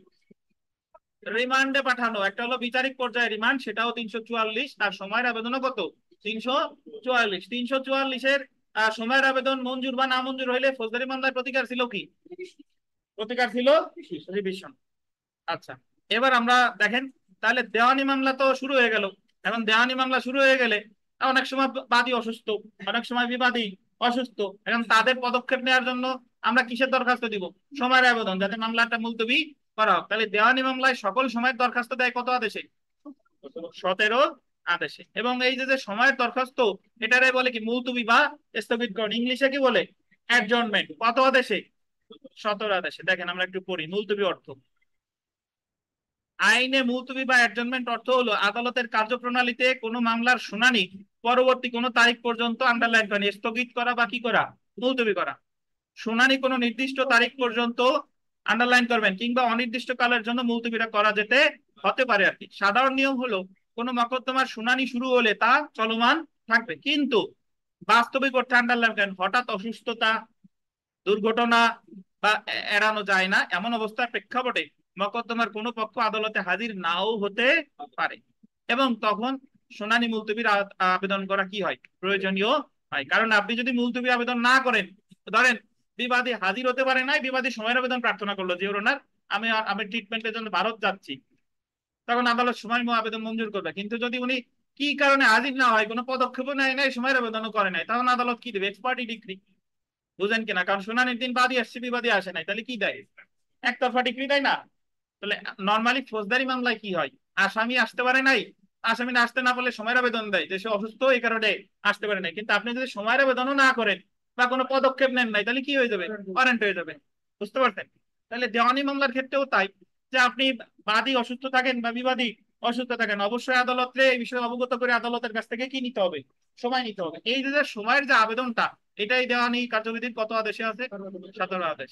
ধন্যবাদ। এবার দেখেন যে মুলতবি মঞ্জুর করা, গ্রান্টিং অ্যাডজর্নমেন্ট। মকদ্দমার শুনানি মুলতবির জন্য বা সময় প্রার্থনা করে আন্ডারলাইন করবেন, দেওয়ানি কার্যবিধির 17 আদেশের এক বিধির অধীন আবেদন করতে হয়। 17 আদেশের কয় বিধির অধীন? তাহলে আপনি অ্যাকচুয়ালি যারা প্র্যাকটিস করেন, দেওয়ানি প্র্যাকটিস, ফৌজদারি প্র্যাকটিস করেন, তারা সময়ের আবেদনে কোনো ধারা আদেশ মাদেশ কিছুই আমরা উল্লেখ করি না। কিন্তু অ্যাকচুয়ালি যদি করতে হয়, ধারা আদেশ ফৌজদারি মামলায় 344, আর দেওয়ানি কার্যবিধির কত? 17 আদেশের এক বিধি। এবং উভয় ক্ষেত্রেই এক, যে দেওয়ানি মামলার ক্ষেত্রে সময়ের আবেদন মঞ্জুর হোক বা না মঞ্জুর হোক, আপিল অযোগ্য আদেশ, রিভিশন। ফৌজদারি মামলার ক্ষেত্রেও কি? রিভিশন। বুঝতে পারছেন? আর এই 17 আদেশে প্রথমেই বলি নাই, 17 আদেশে একটাও আপিলযোগ্য আদেশ নাই। তো 17 আদেশের কোনো দরখাস্ত মঞ্জুর না মঞ্জুর যাই হোক না কেন, প্রতিকার কি? রিভিশন। আচ্ছা, দেখেন দেওয়ানি কার্যবিধির 17 আদেশের এক বিধি অনুযায়ী গোল দিবেন যথেষ্ট কারণে। কি কারণে? মকদ্দমার যে কোনো স্তরে, এটা বলতেন, মকদ্দমার যে কোনো স্তরে, at any stage of the suit, পক্ষগণের কিংবা পক্ষগণের, আন্ডারলাইন করেন, কিংবা তাদের কোনো পক্ষকে সময় মঞ্জুর করতে পারে। এইটুক করে কি জানলাম? যে সময়ের আবেদন মঞ্জুর করে কি কারণে? কি কারণে? যথেষ্ট কারণে। কখন? মামলার কি? যে কোনো পর্যায়ে। এবং মকদ্দমার শুনানি কি রাখতে পারে? মুলতবি রাখতে পারে, কিন্তু অবশ্যই কি থাকা লাগবে? যথেষ্ট কারণ। মকদ্দমার শুনানি মুলতবি রেখে আদালত পরবর্তী শুনানির জন্য দিন নির্ধারণ করতে পারে। আদালত শুনানি মুলতবি রেখে আদালত মূলত সময় মঞ্জুর করে। তারপরটা দেখেন, আন্ডারলাইন করেন, মুলতবি মঞ্জুর করা বা না করা আদালতের বিবেচনামূলক ক্ষমতা, ডিসক্রিশনারি পাওয়ার। আপনি যদি দরখাস্তে লেখেন যে ওনার আমি স্টার সিনেপ্লেক্স একটা সিনেমা দেখতে যাবো, এই কারণে সময়ের আবেদন থাকছে, এটা কি যথেষ্ট কারণ হবে কিনা? বলেন। এটা কিন্তু যথেষ্ট কারণ হবে না। আর তারপরেও আদালত যদি মনে করে যে দিলে দিতে পারে, কিন্তু সময়ের আবেদন মঞ্জুর করবে কি করবে না, এটা কি ক্ষমতা? আপনি কি আদালতের কাছে চাইতে পারেন যে আপনি দিতে বাধ্য? দিতে কিন্তু বাধ্য না। আচ্ছা, এখন আসেন যে যে পর্যায়ে মুলতবি করতে পারে এবং শুনানির সংখ্যা। দেওয়ানি কার্যবিধির 17 আদেশের শুনানিকে গোল দিবেন দুইটি পর্যায়ে ভাগ করা যায়। কয়টা পর্যায়ে? দুইটা পর্যায়ে। একটা হলো সাক্ষ্য শুনানির পূর্বে মকদ্দমা শুনানি, আর একটা হলো সাক্ষ্য, শুধুমাত্র সাক্ষ্য শুনানি, অনলি হিয়ারিং অফ এভিডেন্স। আচ্ছা, তবে 17 বিধিতে, 17 আদেশে আর কি, 17 আদেশে এটা সুস্পষ্ট উল্লেখ করা হয়নি। মুলতবির ক্ষেত্রে দুইটি পর্যায়ে উল্লেখ করা হয়েছে, এই দুইটা আমরা আন্ডারলাইন করবো। একটা লেখেন চূড়ান্ত শুনানির পূর্বে মুলতবি। চূড়ান্ত শুনানির কি পূর্বে, অর্থাৎ পিএইচ এর আগে। একটা মামলারে দুই ভাগে ভাগ করছে, একটা হলো চূড়ান্ত শুনানির পূর্বে, এই যে দেখেন অ্যাডজর্নমেন্ট বিফোর পারেন্টরি হিয়ারিং, বিধি 1-3, কত 3, 1-3। আর একটা হলো চূড়ান্ত শুনানি পর্যায়ে। মিতা মিতা বলেন যে একটা দেওয়ানি মামলায় চূড়ান্ত শুনানি পর্যায়ে কখন শুরু হয়, চূড়ান্ত শুনানি কখন শুরু হয়? যখন সাক্ষীদের সাক্ষ্য গ্রহণ হয়, সেটারই কি বলে চূড়ান্ত শুনানি। ওই যে এসডিপিএইচ, সেটলিং ডেট ফর প্যারেন্টারি হিয়ারিং, যখন দিন নির্ধারণ হয়ে গেল তারপরে চূড়ান্ত শুনানি শুরু। তাহলে এসডিপিএইচ এর আগ পর্যন্ত পর্যায়ে কি বলে চূড়ান্ত শুনানির পূর্বে, চূড়ান্ত শুনানির পূর্বে। আর এসডিপিএইচ এর পরের পর্যায়ে এর কি বলে চূড়ান্ত শুনানি পর্যায়ে, চূড়ান্ত শুনানি পর্যায়ে। আচ্ছা, এখন আমরা যদি এইভাবে দেখি, যে দেখেন মুলতুবি, এখানে আমরা এই টেবিলটা সবাই লক্ষ্য করেন যে এই অপশনটা দেখেন, চূড়ান্ত শুনানি পূর্বে মুলতুবি, পাইছেন? চূড়ান্ত শুনানি ওই ছকে দেখেন, চূড়ান্ত শুনানি পূর্বে মুলতুবি, পাইছেন তো? চূড়ান্ত শুনানি পূর্বে মুলতুবি। খরচ ছাড়া কয়টা? 6টা। উপরে দেখেন খরচ ছাড়া প্রত্যেক পক্ষ, প্রত্যেক পক্ষ মানে কি? বাদী অথবা বিবাদী, বাদী এবং বিবাদী না, বাদী অথবা বিবাদী। তাহলে পরীক্ষায় প্রশ্ন আসবে যে চূড়ান্ত শুনানি পূর্বে বাদী পক্ষে খরচ ছাড়া কয়টা মুলতবি আবেদন মঞ্জুর করতে পারে? কয়টা? 6টা। খরচ ছাড়া বলছে, খরচ ছাড়া গোল দিয়ে। আর যদি বলে বিবাদী পক্ষে কয়টা? 6টা। তাহলে যদি বলে চূড়ান্ত শুনানি পূর্বে খরচ ছাড়া উভয় পক্ষে কয়টা আবেদন মঞ্জুর করতে পারে? উভয় পক্ষ বললে কয়টা? 6-6-12। আর যে কোনো পক্ষ বললে কয়টা? বুঝেন কিনা?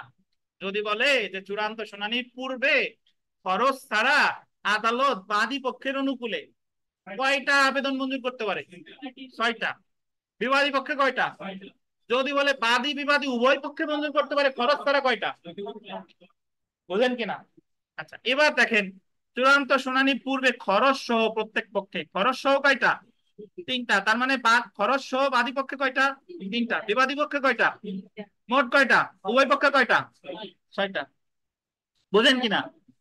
তাহলে সর্বোচ্চ বা প্রত্যক্ষ, এখন ওই যে খরচের কথা বললো, তাহলে তার আগে আমরা যদি দেখি, তাহলে চূড়ান্ত শুনানির পূর্বে বাদী পক্ষে খরচ সহ প্লাস খরচ ছাড়া মোট সবার আবেদন মঞ্জুর করতে পারে কয়টা? খরচ সহপাঠ্য 3টা, আর খরচ ছাড়া কয়টা? 6টা। 9টা। আবার বিবাদী পক্ষেও কয়টা? 9টা। তাহলে উভয় পক্ষে কয়টা? বুঝেন কিনা? আচ্ছা, তাহলে এই যে খরচের কথা বললো, খরচ এখানে দেখেন সর্বনিম্ন কয় টাকা? 200 টাকা। আন্ডারলাইন করেন, খরচ সর্বনিম্ন মানে 200 টাকার নিচে কখনোই হবে না। সর্বোচ্চ কত? 1000 টাকা। এটা মনে রাখতে হবে যে অ্যাডজর্নমেন্টের ক্ষেত্রে সর্বনিম্ন কয় টাকা খরচ? 200 টাকা। সর্বোচ্চ ভাই 1000 টাকা। তাহলে এই যে লাইন, কয়েকটা শব্দ লেখা, বাট এই জায়গাতে পেজ দিয়ে অনেক প্রশ্ন হয়। আপনি এইভাবে আগে প্রথমত এইভাবে চিন্তা করেন যে সময়ের আবেদন বা মুলতবির আবেদনের ক্ষেত্রে একটা দেওয়ানি মামলাকে কয়টা পর্যায়ে ভাগ করা যায়? 2টা পর্যায়ে। একটা হলো চূড়ান্ত শুনানির পূর্বে, আর একটা হলো কি চূড়ান্ত শুনানি পর্যায়ে। আচ্ছা, আমরা যদি চূড়ান্ত শুনানির পূর্বে দেখি, তাহলে চূড়ান্ত শুনানির পূর্বে খরচ ছাড়া বাদী পক্ষে কয়টা? 6টা। বিবাদী পক্ষে কয়টা? তাহলে উভয় পক্ষে কয়টা? 12টা। এবার যদি চূড়ান্ত শুনানির পূর্বেই খরচ সহ, খরচ কি সহ বাদী পক্ষে কয়টা? 3টা। বিবাদী পক্ষে কয়টা? মোট কয়টা? খরচ সহ কয়টা? 6টা। এখন আমি যদি এইভাবে বলি যে তাহলে বাদী পক্ষে চূড়ান্ত শুনানির পূর্বে খরচ সহ বা খরচ ব্যতীত 6+3 কয়টা? 9। আবার বিবাদী পক্ষে কত? 6+3, 9টা। তাহলে আমি যদি আবার এইভাবে বলি, তাহলে চূড়ান্ত শুনানির পূর্বে উভয় পক্ষে মোট মুলতবি করতে পারে কয়বার? 9 9 18। 9 9 কত? 18। তাহলে আমার এই জায়গায় যে খরচের কথাটা আসতেছে, এই খরচটা সর্বনিম্ন কত? 200। আর সর্বোচ্চ? এতটুকু কে বুঝেন নাই বলেন?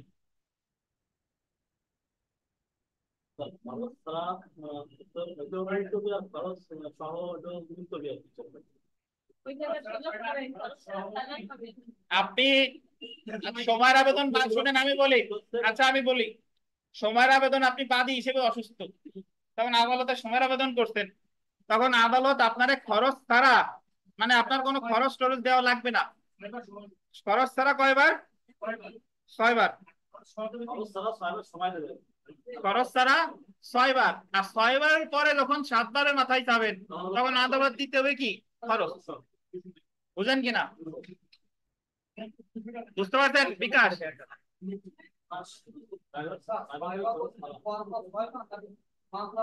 মামলার স্টেজে পরপর 6 বার বলতে বোঝাচ্ছে যে আপনি চূড়ান্ত শুনানির পূর্বে, এখন আমি তো পরপর আমি বলবো ইওরনার যে আমার 6 বার অমুক 7 দেশের এত বিধিতে বলা আছে যে আমি 6 বার বিনা খরচায় আমার শুনানির আবেদন মুলতবি করতে হবে, এটা তো আপনার বলতে হবে। আদালত যদি খরচ আপনার দিতেও চায়, আদালতকে আপনার কি করতে হবে? অবগত করতে হবে যে আমার এখনো 6 বার হয় নাই। 6 বারের পরে যখন আপনি চাইবেন তখন আপনার লাগবে কি? খরচ। বুঝেন কিনা? আচ্ছা, এখন বলেন আর আর কোনো?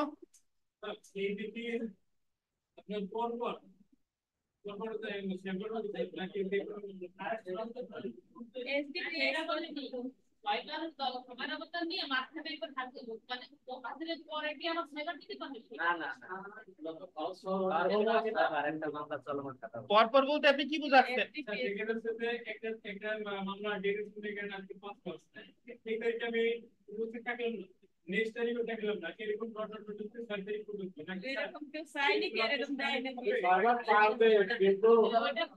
আপনার হাতে মোট 6টা অপশন আছে, ফ্রি আপনি পাবেন। কারণ আদালত যদি আপনার পরপর 6 বার দিয়ে দেবে, যদি আদালতের দয়ার শরীর হয়। আর আদালত বিভিন্ন সময়ও দিতে পারে, এটা হলো আদালতের এখতিয়ার। আপনি যদি মনে করেন যে আমি 6 বার বিহেভি মানুষ 6 বারই অনুপস্থিত, 6 বারই চাইলে আদালত দিলে দিবে। বুঝতে পারছেন? আবার আমি একবার উপস্থিত থাকতে পারলাম না, 2 মাস পর অসুস্থ হইলাম, আবার চাইলাম, 5 মাস থাকলাম, আবার 2 মাস পর অনুপস্থিত হলাম, চাইলাম। এটা যে কোনো ভাবে হতে পারে। হ্যাঁ, চূড়ান্ত শুনানির পূর্বে যে কোনো পক্ষের অনুকূলে, চূড়ান্ত শুনানির পূর্বে যে কোনো পক্ষের অনুকূলে খরচ ছাড়া হচ্ছে 6 বার, খরচ সহ 3 বার, মোট 9 বার। মোট 9 বার। এখন আপনার কাছে আবার প্রশ্ন হইতে পারে যে স্যার, যে মোট যদি চূড়ান্ত শুনানির পূর্বে এই 9 বার হয়, আবার চূড়ান্ত শুনানির পর্যায়ে পড়বানি এই কয়বার হয়, তাহলে একটা মামলা 30-40 বছর চলে কেমনে? 30-40 বছর চলে তো আদালত, এটা আপনি চাইতেছেন, আর আদালত যখন বলবে যে শুনানি পরের তারিখে হবে, এটা তো আদালতের বিষয়। কিন্তু আপনি সমান চাইতে পারবে সর্বোচ্চ কয়বার? এই যে চূড়ান্ত শুনানির পূর্বে হলো 9 বার। বুঝেন কিনা? এখন আপনি চাইতেছেন, ধরেন আমি বললাম যে আজকে পারবো না কালকে পারবো, আজকে পারবো না কালকে পারবো, এই ধরনের। তা আদালত তো এরকম কার্যক্রম এই কারণে বছরের পর বছর চলে, বাট আপনার পক্ষে আপনি চূড়ান্ত শুনানির পূর্বে 9 বারের বেশি পাবেন। নামাজের বিরতি, নামাজ শেষে আবার আমরা পড়বো।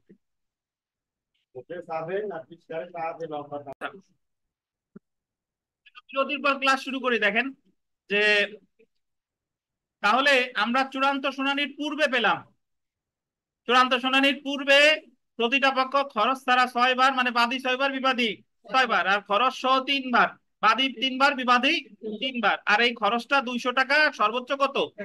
সর্বনিম্ন 200, সর্বোচ্চ 1000। এবার আমরা চলে এসে দেখেন চূড়ান্ত শুনানি পর্যায়ে এট দা পারেন্টরি হিয়ারিং, মানে এখন আমাদের সাক্ষ্য গ্রহণ শুরু হয়ে গেছে। সাক্ষ্য গ্রহণ কি শুরু হয়ে গেছে? তাহলে এই চূড়ান্ত শুনানি পর্যায়ে দেখেন এই খরচ ছাড়া একটিও না। যখন সাক্ষ্য গ্রহণ শুরু হয়ে যাবে, তখন আপনি সময়ের আবেদন করলে সব সময় কি লাগবে? খরচ লাগবে। তাহলে দেখেন খরচ ছাড়া কয়বারও না? একবারও না। তাহলে একটা এইভাবে চিন্তা করেন, চূড়ান্ত শুনানির পূর্বে কিন্তু খরচ ছাড়া কয়বার? 6 বার। কিন্তু চূড়ান্ত শুনানির পর্যায়ে খরচ ছাড়া কয়বার? একবারও। ক্লিয়ার? আচ্ছা, তাহলে চূড়ান্ত শুনানির পর্যায়ে খরচ সহ কয়বার? দেখেন কয়বার। তাহলে আপনার মনে রাখার সহজ সিস্টেম হচ্ছে চূড়ান্ত শুনানির পূর্বে হোক আর পরে হোক, সবসময় খরচ সহ কয়বার? 6 বার। কেন? সবসময় খরচ সহ প্রতিপক্ষের অধীনে কয়বার? 3 বার। তাহলে এই জায়গা যদি আমি দেখি, দেখেন যে চূড়ান্ত শুনানি পর্যায়ে উভয় পক্ষ বা যে কোনো পক্ষের অনুকূলে খরচ ছাড়া আদালত একবারও মুলতবি করবে না, আর খরচ সহ কয়বার? 3 বার। আর এই খরচের ক্ষেত্রে যদি আমি বলি সর্বোচ্চ কত?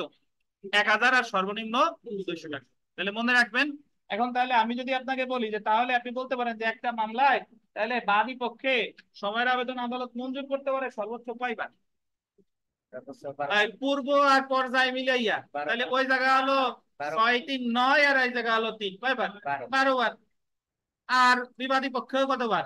12 বার। তাহলে উভয় পক্ষের অনুকূলে একটা দেওয়ানি মামলা চলাকালে সর্বোচ্চ সময়ের আবেদন মঞ্জুর করতে পারে কয়বার? 12, 12, 24। বুঝতে পারছেন?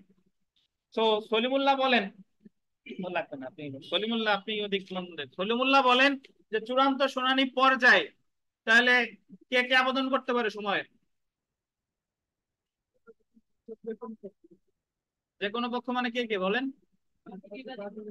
বাদী বিবাদী উভয়। বাদী পারে কয়বার? খরচা ছাড়া কয়বার? চূড়ান্ত শুনানির পর্যায়ে খরচা ছাড়া কয়বার? খরচা ছাড়া কি একবারও না, আর খরচা সহ? খরচা সহ তিনবার। তাহলে সর্বোচ্চ খরচ কত? 1000। সর্বনিম্ন? ধন্যবাদ। এই 12 আর 24-এর হিসাব ওমর ফারুক বলেন। এই 12 আর 24-এর হিসাব শিখাইলো, কখন 12 আর কখন 24, এই হিসাবটা দেন, পারবেন বলতে?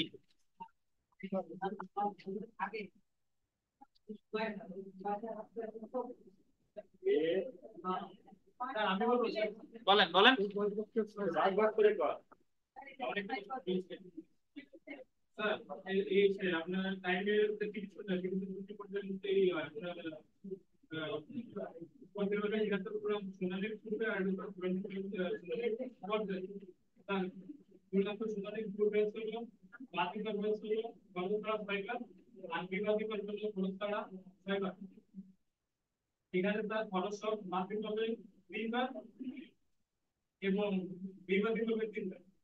খরচ ছাড়া?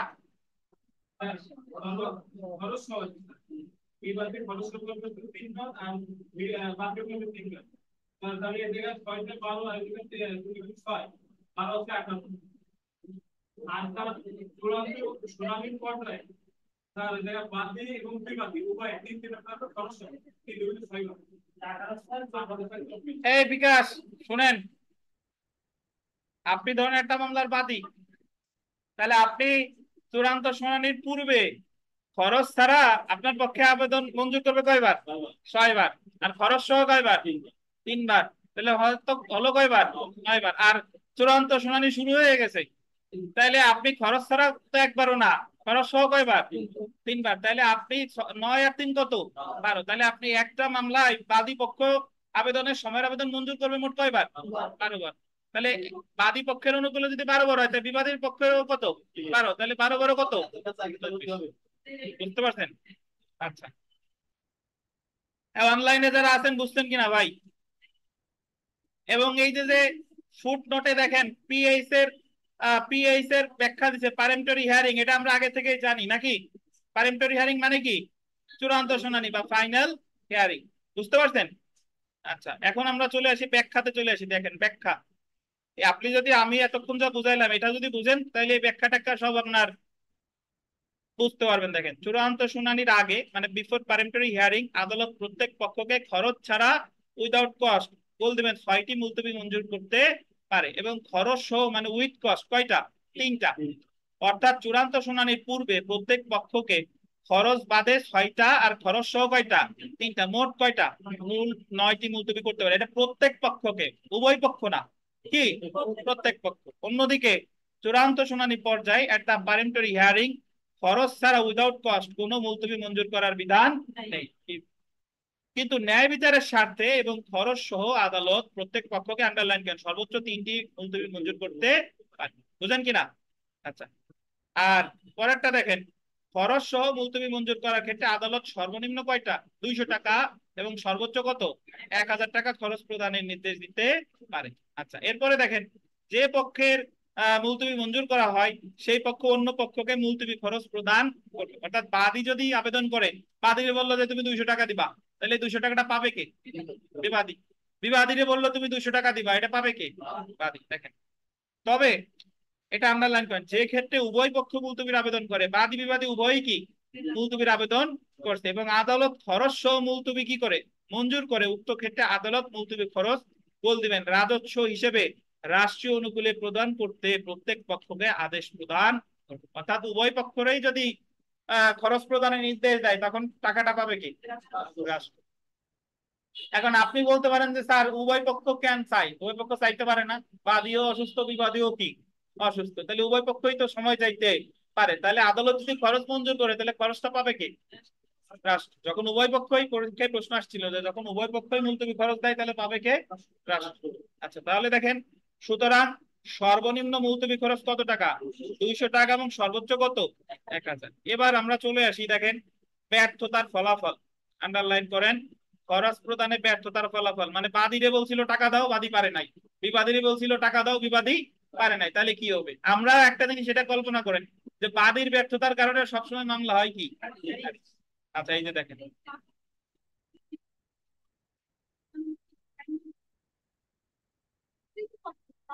এটা আপনার ওই যারা দেওয়ানি প্র্যাকটিস করেন কিভাবে দেন বলেন? আচ্ছা হ্যাঁ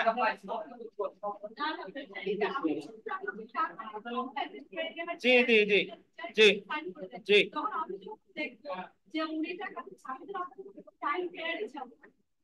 না, আপনি চাবেন না কেন? এখন আপনার বিবাদী যদি অসুস্থ হয় তাহলে আপনি না চাই করবেন কি? হ্যাঁ আপনার কাছে মনে হইতে পারে যে যে অমুক যেহেতু সময় আবেদন করছে তাহলে আমি করব না, এটা আপনার মনে হইতে পারে।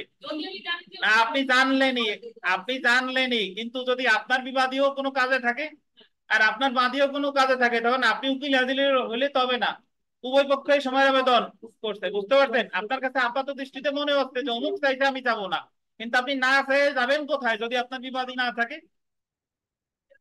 জি দেখেন, 17 আদেশের এক বিধির অধীন দেখেন আদালত বাদী পক্ষকে খরচ প্রদানের আদেশ দিল, অর্থাৎ বাদী বললো যে তুমি খরচ দাও, বাদী খরচ প্রদানে ব্যর্থ হয়, তাহলে আদালত আন্ডারলাইন করেন মামলাটি খারিজ বা ডিসমিস বা সুট করে দিতে পারে। দেখেন, তাহলে মামলা খারিজ আমরা কয়েক ভাবে পেলাম। 9 আদেশে পাইছিলাম মামলা খারিজ, 11 আদেশে পাইছিলাম মামলা খারিজ, আবার 17 আদেশে পেলাম কি? মামলা খারিজ। দেখেন আমি একটু মনে করাই দিই, 9 আদেশের 2 এ খারিজ হয়েছিল, প্রসেস ফি দেয় নাই। 9 আদেশের 3 এ খারিজ হয়েছিল, বাদী বিবাদী কেউই আসে নাই।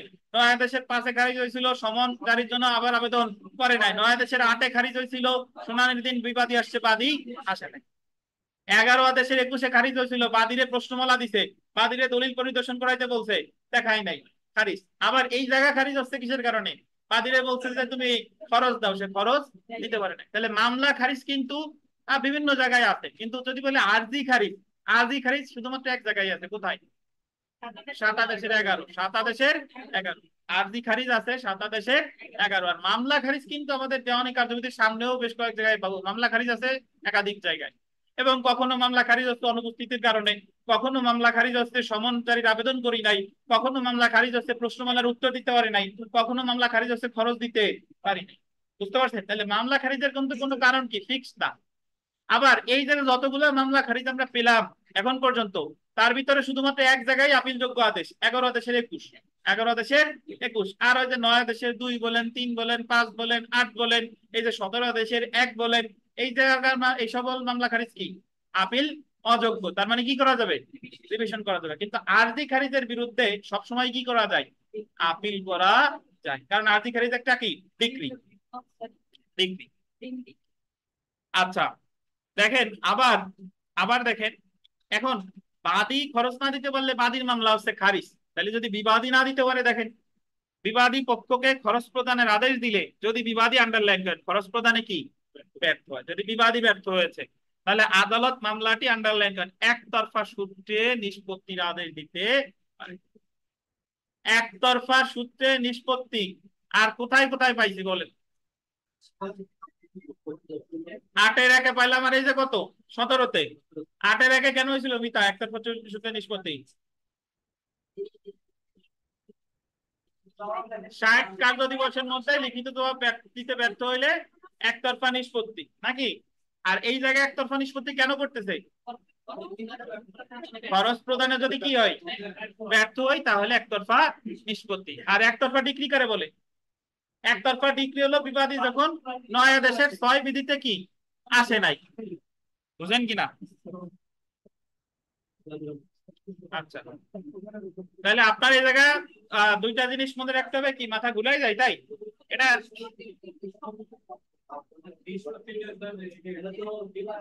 হ্যাঁ বলেন বলেন, আচ্ছা বলি, এই কথা বলেন না, সাইলেন্স। বলেন কি বললেন?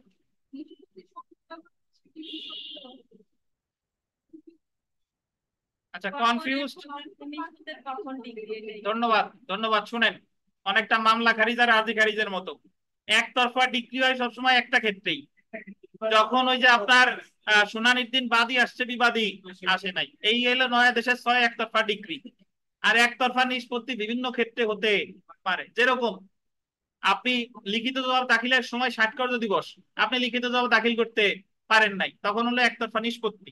আবার এই জায়গায় পেলাম যে বিবাদীরে বলছে যে তুমি খরচ দাও, সে খরচ দিতে পারে নাই, তাহলে এই জায়গা হবে কি একতরফা নিষ্পত্তি। তার মানে অনেকটা আপনার আরজি খারিজের সাথে মামলা খারিজের যেরকম পার্থক্য, একতরফা নিষ্পত্তির সাথে একতরফা ডিক্রির তেমন পার্থক্য। আরজি খারিজের গ্রাউন্ড ফিক্সড 7 আদেশের 11, 7 আদেশের 11।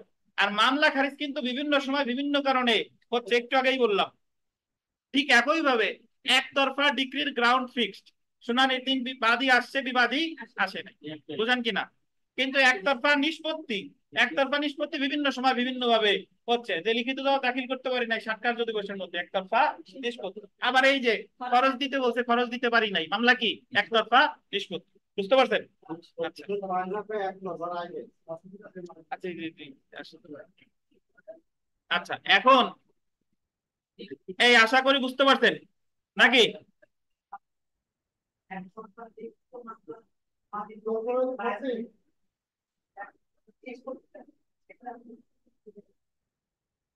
সেটাও বাদীর পক্ষে রায় চলে গেল। বিবাদী কি করবে এখন ডিপেন্ড করে আমার কোন জায়গা খারিজ হয়েছে, আপনি মিলেই দেখবেন যে কোন জায়গা খারিজ হয়েছে। এটা এটা ভাই শুনেন, এত এত বেশি কঠিন না। আমার একতরফা নিষ্পত্তি যখন ওই জায়গা আমার 8 আদেশের 1-এ খারিজ হয়েছিল, মানে একতরফা নিষ্পত্তি করছে, তখন রিভিশন। আবার এই জায়গাও কি রিভিশন, যে জায়গা কোন জায়গা, এটা তো আপনি ঘটনা মিলাবেন যে কোন জায়গা আমার খারিজ একতরফা নিষ্পত্তি হয়েছে, সেই জায়গার প্রতিকার কি আছে আমার দেখতে হবে।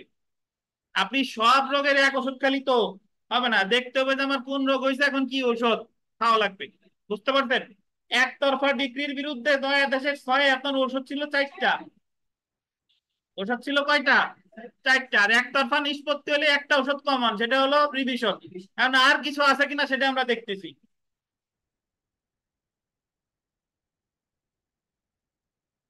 এই জিনিসগুলো তো আমি আপনাদের বুঝাচ্ছি, যখন একা একা পড়বেন তখন তো, যদি আমি না বলতাম তাহলে একতরফা নিষ্পত্তি ডিগ্রি কিন্তু সব একাকার হয়ে যেত।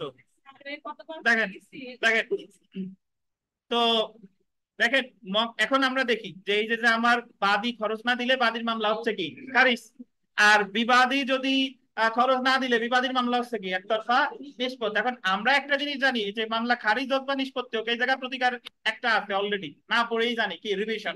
কারণ রিভিশন ছাড়া আর কিছু আছে কিনা দেখি। দেখেন দেখেন মকদ্দমার কার্যক্রম গোল দিবেন পুনর্জীবিত বা পুনরুদ্ধারের আবেদন, গোল দিবেন revival of proceedings, revival of proceedings. বিধি 1-এর উপবিধি কত?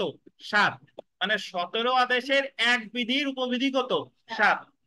আচ্ছা, তার মানে আমরা বুঝলাম যে ওই আহ, মামলা খারিজ করুক বা একতরফা নিষ্পত্তি করুক, তাহলে আমার প্রতিকার আছে 17 আদেশের 1-এর 7। এটারে বলে মামলা পুনর্জীবিত করার আবেদন, ইংরেজিতে কি বলে? Revival of proceeding. এই যে দেখেন, কি পান না? এই বইতে নাই আপনার মিতা? আচ্ছা, না পাইলে আর কি করব, কথা শুনেন নাই কেন? তো বই দেখেন, আমি দেখি, দেখেন এই বই দেন, এদিক দেন, বই তো দেখি।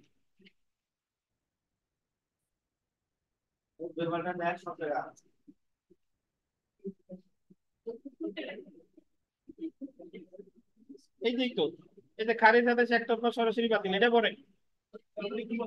হ্যাঁ দেখেন, তবে ওই জায়গায় ভুল আছে, নতুন বইতে ওই পোর্শনটা উনি ভুল লিখছে।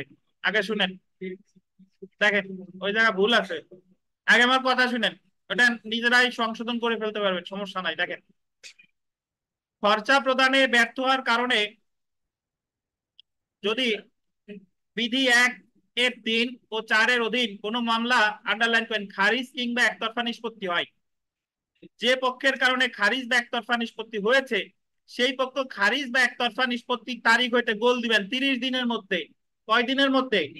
30 দিনের মধ্যে গোল দিবেন 2000 টাকা খরচ জমা দিয়ে। এই জায়গায় তো অনধিক 2000 না, এই 2000 কি এই 2000 ফিক্স, 2000 টাকা খরচ জমা দিয়ে মকদ্দমাটি আন্ডারলাইন করবেন, পুনরায় চালুর জন্য বা পুনর্জীবিত করার আবেদন করলে আহ আদালত আবেদনটি কি করতে পারে? মঞ্জুর করতে পারে। বুঝতে পারছেন? আচ্ছা, তাহলে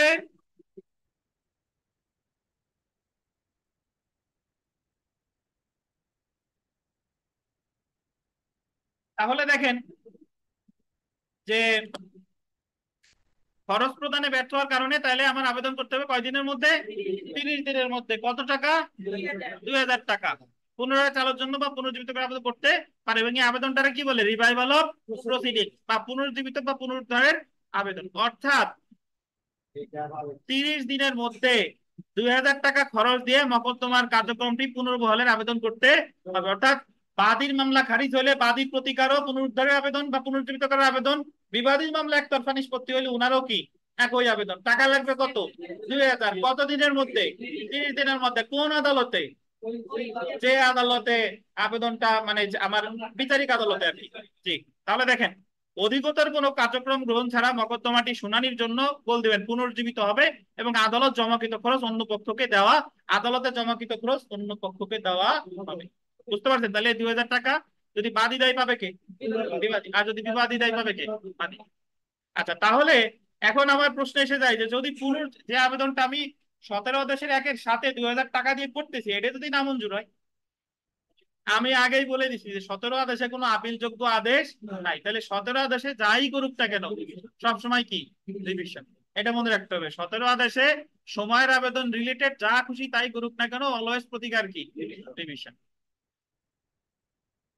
আচ্ছা, তাহলে দেখেন যে রিভিশন রিভিশন দেখেন 17 বিধির মকদ্দমা খারিজের আদেশ। 17 বিধি না, অ্যাকচুয়ালি হবে কি 17 আদেশ। 17 আদেশের মকদ্দমা খারিজের আদেশ কিংবা একতরফা নিষ্পত্তির কোনো আদেশ আপিলযোগ্য আদেশ, আপিলযোগ্য আদেশ না, সরি, আপিলযোগ্য আদেশ না বা কোনো ডিক্রি না, তাই এর বিরুদ্ধে আপিল করা যাবে না, কিন্তু কি করা যাবে? রিভিশন করা যাবে। তাহলে এখানে একটা জিনিস মনে রাখবেন যে 17 আদেশের ক্ষেত্রে আমাদের কোনো কি নাই, আপিলযোগ্য আদেশ নাই, সব কি আপিল অযোগ্য। তার মানে হচ্ছে রিভিশন। তাহলে আমাদের অ্যাকচুয়ালি পড়া শেষ 17 আদেশ। আমি যদি এইভাবে বলি, দেখেন এইভাবে চিন্তা করেন যে সময়ের আবেদন করে 17 আদেশের এক বিধিতে। কত বিধি? এক বিধিতে। সময়ের আবেদনটা আমরা কয়টা পর্যায়ে ভাগ করছি? দুইটা। একটা হলো চূড়ান্ত শুনানির পূর্বে, একটা হলো চূড়ান্ত শুনানি পর্যায়ে। চূড়ান্ত শুনানি পূর্বে যে কোনো পক্ষ খরচ ছাড়া মঞ্জুর করবে কয়বার? 6বার। বাদী পক্ষে 6, বিবাদী পক্ষে 6। আর খরচ সহ 3বার। বাদী পক্ষে 3, বিবাদী পক্ষে 3। খরচ সর্বোচ্চ কত? 1000। আর সর্বনিম্ন কত? সর্বনিম্ন 200, সর্বোচ্চ 1000। আচ্ছা, এবার যদি আমরা চূড়ান্ত শুনানি পর্যায়ে আসি, চূড়ান্ত শুনানি পর্যায়ে খরচ ছাড়া একবারও মঞ্জুর করবে না। তাহলে খরচ সহ কয়বার? 3বার। প্রতিপক্ষ মানে যে কোনো পক্ষের অনুকূলে 3বার। তাহলে বাদী পক্ষে 3বার, বিবাদী পক্ষে 3বার। সর্বোচ্চ খরচ কত? 1000। সর্বোচ্চ খরচ 1000। সর্বনিম্ন কত? তাহলে আমরা যদি এভাবে চিন্তা করি যে চূড়ান্ত শুনানির পূর্বে বাদী পক্ষের অনুকূলে 9বার, আর চূড়ান্ত শুনানি পর্যায়ে বাদী পক্ষের অনুকূলে 3বার, 9 আর 3 কত? 12। আর বিবাদী পক্ষের অনুকূলেও কি 12। তাহলে একটা দেওয়ানি মামলায় আদালত উভয় পক্ষের অনুকূলে সময়ের আবেদন মুলতবি করতে পারে কত? 24বার। কতবার? 24বার। এখন আমরা পরবর্তীতে চলে আসি যে যদি এই যে সময়ের আবেদনটা ক্ষেত্রে যে খরচের কথা বললো, যদি বাদী খরচ দিতে না পারে মামলা হবে কি খারিজ। আর যদি বিবাদী না দিতে পারে মামলা হবে কি একতরফা নিষ্পত্তি। আমি এই খারিজের বিরুদ্ধে সরাসরি কিসে যাইতে পারি? রিভিশনে। অথবা এই একতরফা নিষ্পত্তির বিরুদ্ধে সরাসরি কোথায় যেতে পারি? রিভিশনে।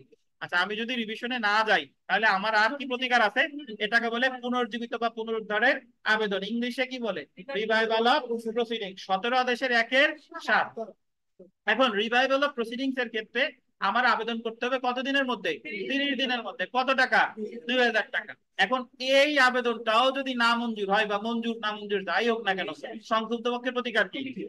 এই, বুঝতে পারছেন?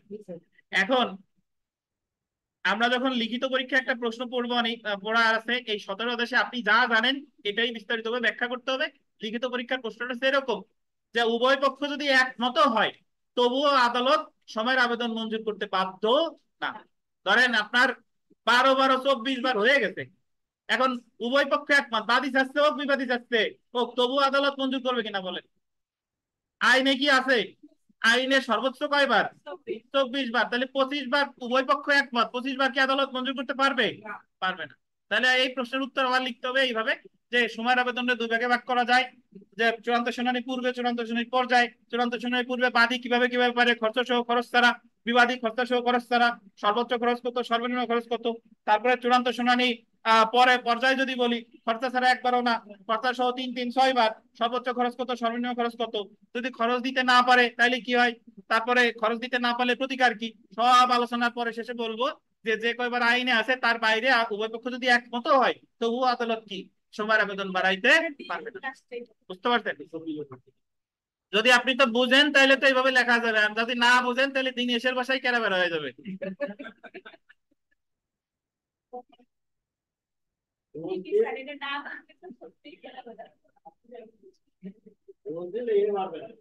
আচ্ছা, এখন আমরা বিধি দুইটা দেখেন। বিধি দুইটা দেখেন, পক্ষগণ নির্ধারিত দিনে হাজির না হলে কার্যপদ্ধতি। পক্ষগণ নির্ধারিত দিনে হাজির না হলে কার্যপদ্ধতি। আচ্ছা, এখানে আমরা অ্যাকচুয়ালি জানি, ধরেন সময়ের আবেদন আমি করলাম, আদালত সময়ের আবেদন মঞ্জুর করলো, বললো অমুক তারিখে হাজির হইতে হবে। অমুক তারিখে আমি আসি নাই, বিবাদী আসছে, বা বাদী আসছে বিবাদী আসে নাই, তাহলে আমার চলে যেতে হবে কোথায়, নয়া দেশে। কোন পক্ষ হাজিরা নন মানে অ্যাপিয়ারেন্স নন অ্যাপিয়ারেন্স রিলেটেড কোনো কিছু আসলেই আমার শরণাপন্ন হইতে হবে নয়া দেশে। দেখবো কে হাজির হইতে, কে হাজির হয় নাই, তাইলে আদালত ডিসিশন নেবে কোন কি অনুযায়ী, নয়া দেশে। ক্লিয়ার? বুঝতে পারছেন? কোন জায়গায় যদি হাজির হোক বা না হোক, কেউ আসে নাই, বাদী আসছে, বিবাদ এসে নাই, বিবাদ এসছে, বাদী আসে নাই, মামলার ফলাফল কি হবে এটা জানতে হলে আমার যাইতে হবে কোন আদেশের কাছে। কথা ক্লিয়ার? তা এ হচ্ছে আমাদের 17 আদেশ। 17 আদেশ নিয়ে আপনাদের কোনো প্রশ্ন আছে কিনা, অনলাইন অফলাইন কোথাও কোনো প্রশ্ন আছে কিনা প্লিজ, কেউ লজ্জা পায়েন না, বলেন কোনো প্রশ্ন আছে কিনা।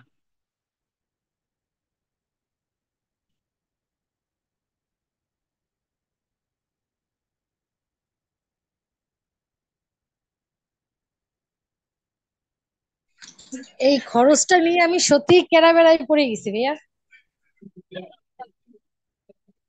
এখনো কি বুঝতেছেন না? বলেন বুঝছি কোথায় বুঝতেছেন কিন্তু না, বলেন কোথায় বুঝতেছেন না, বলেন। আচ্ছা, চূড়ান্ত শুনানির পূর্বে হচ্ছে মুলতবি মানে ছয়টি, খরচ ছাড়া প্রত্যেক পক্ষ ছয় হ্যাঁ, ছয় মানে এই পক্ষ 6 বার, ওই পক্ষ 6 বার, 6 6 12 বার। জি, হ্যাঁ, খরচ সহ প্রত্যেক পক্ষ তিনটি, তাহলে 3 3 6, 3 3 6, জি, 18, হ্যাঁ, 18। তারপরে চূড়ান্ত শুনানি মূল মানে কোথায়? পর্যায়ে হ্যাঁ, খরচ ছাড়া প্রত্যেক পক্ষ 6টি। চূড়ান্ত শুনানি পর্যায়ে কিন্তু খরচ ছাড়া একবারও হবে না। চূড়ান্ত শুনানির পর্যায়ে দেখেন, এই যে সব দেখেন। খরচ সহ প্রত্যেক পক্ষ তিনটি। হ্যাঁ, খরচ ছাড়া একবারও না। আর খরচ সহ কয়টা, এই আপনার এটা খরচ সহ খরচ ছাড়া কয়বারও না। কথা বললেন না, নিরিবিলি কাজ করেন। এই যে দেখেন, আমি বলি এই, আপনি এত কমপ্লিকেটেড বানান না জিনিসটা, এইভাবে চিন্তা করেন যে আপনি একটা মামলার বাদী। এখন আপনার মামলারে, দেওয়ানি মামলারে কয় ভাগে ভাগ করছি আমরা, দুইটা পর্যায়ে ভাগ করছি। একটা হলো চূড়ান্ত শুনানির জি। পূর্বে, আর একটা হলো চূড়ান্ত শুনানি পর্যায়ে। তার চূড়ান্ত শুনানির পূর্বে আপনি বাদী হিসেবে আদালত আপনার পক্ষে খরচ ছাড়া সময়ের আবেদন মঞ্জুর করতে পারে 6 বার। আগে আপনি বাদীর কথা জি। ভাবেন। আর 6 বার যখন আপনি বিনা খরচে পেয়ে গেলেন, এরপরে যদি আপনি চান তাহলে চূড়ান্ত শুনানির পূর্বে আরো 3 বার মঞ্জুর করবে, বাট সেই 3 বারে আপনার কি লাগবে, টাকা। খরচ সহ। জি। চূড়ান্ত শুনানির পূর্বে আপনি বাদী পক্ষে, আপনার পক্ষে কয়বার মঞ্জুর করবে, 6 + 3 কয়বার, 9 বার। 9। বুঝতে পারছেন? আচ্ছা, জি জি। এবার আসেন চূড়ান্ত শুনানি পর্যায়ে। চূড়ান্ত শুনানির কথা বলেন না, চূড়ান্ত শুনানি পর্যায়ে খরচ ছাড়া একবারও না। খরচ ছাড়া কি একবারও না। তাহলে খরচ একবারও সহ না। কয়বার বাদী পক্ষে, খরচ সহ কয়বার, 3 বার। এই যে দেখেন, 3। 3 বার। তাহলে আপনি যদি বাদী হন, তাহলে আপনি আপনার দেওয়ানি মামলায় আদালত আপনার পক্ষে খরচ সহ বা খরচ ছাড়া হোক সর্বসাকুল্যে সময় মঞ্জুর করবে 6 + 3, 9 + 3 কত, 12 বার। 12 বার। আর আপনার অনুকূলে যেরকম 12 বার মঞ্জুর করতে পারে, বিবাদীর অনুকূলেও 12 বার মঞ্জুর করতে পারে। এই হলো 12 × 12 = 24। জি। এখন আমার বলেন একটু বোঝাই, বলেন কোথায় বোঝেন নাই।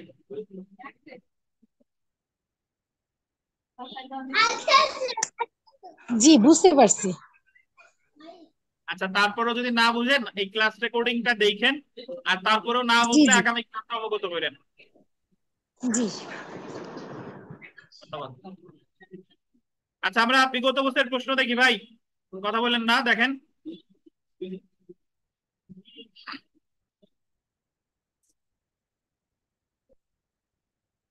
The code of civil procedure 1908 এর ওয়ার্ডার 17 এর বিধান অনুসারে খরচ প্রদান না করার কারণে কোন মকদ্দমা নিষ্পত্তিকৃত হলে নির্ধারিত খরচা প্রদানে মকদ্দমাটি সরাসরি পুনরুজ্জীবিত করা যায় নিষ্পত্তির ড্যাশ দিনের মধ্যে। সরাসরি করা যায় কয় দিনের মধ্যে? সরাসরি 30 দিন। 30 দিনই তো।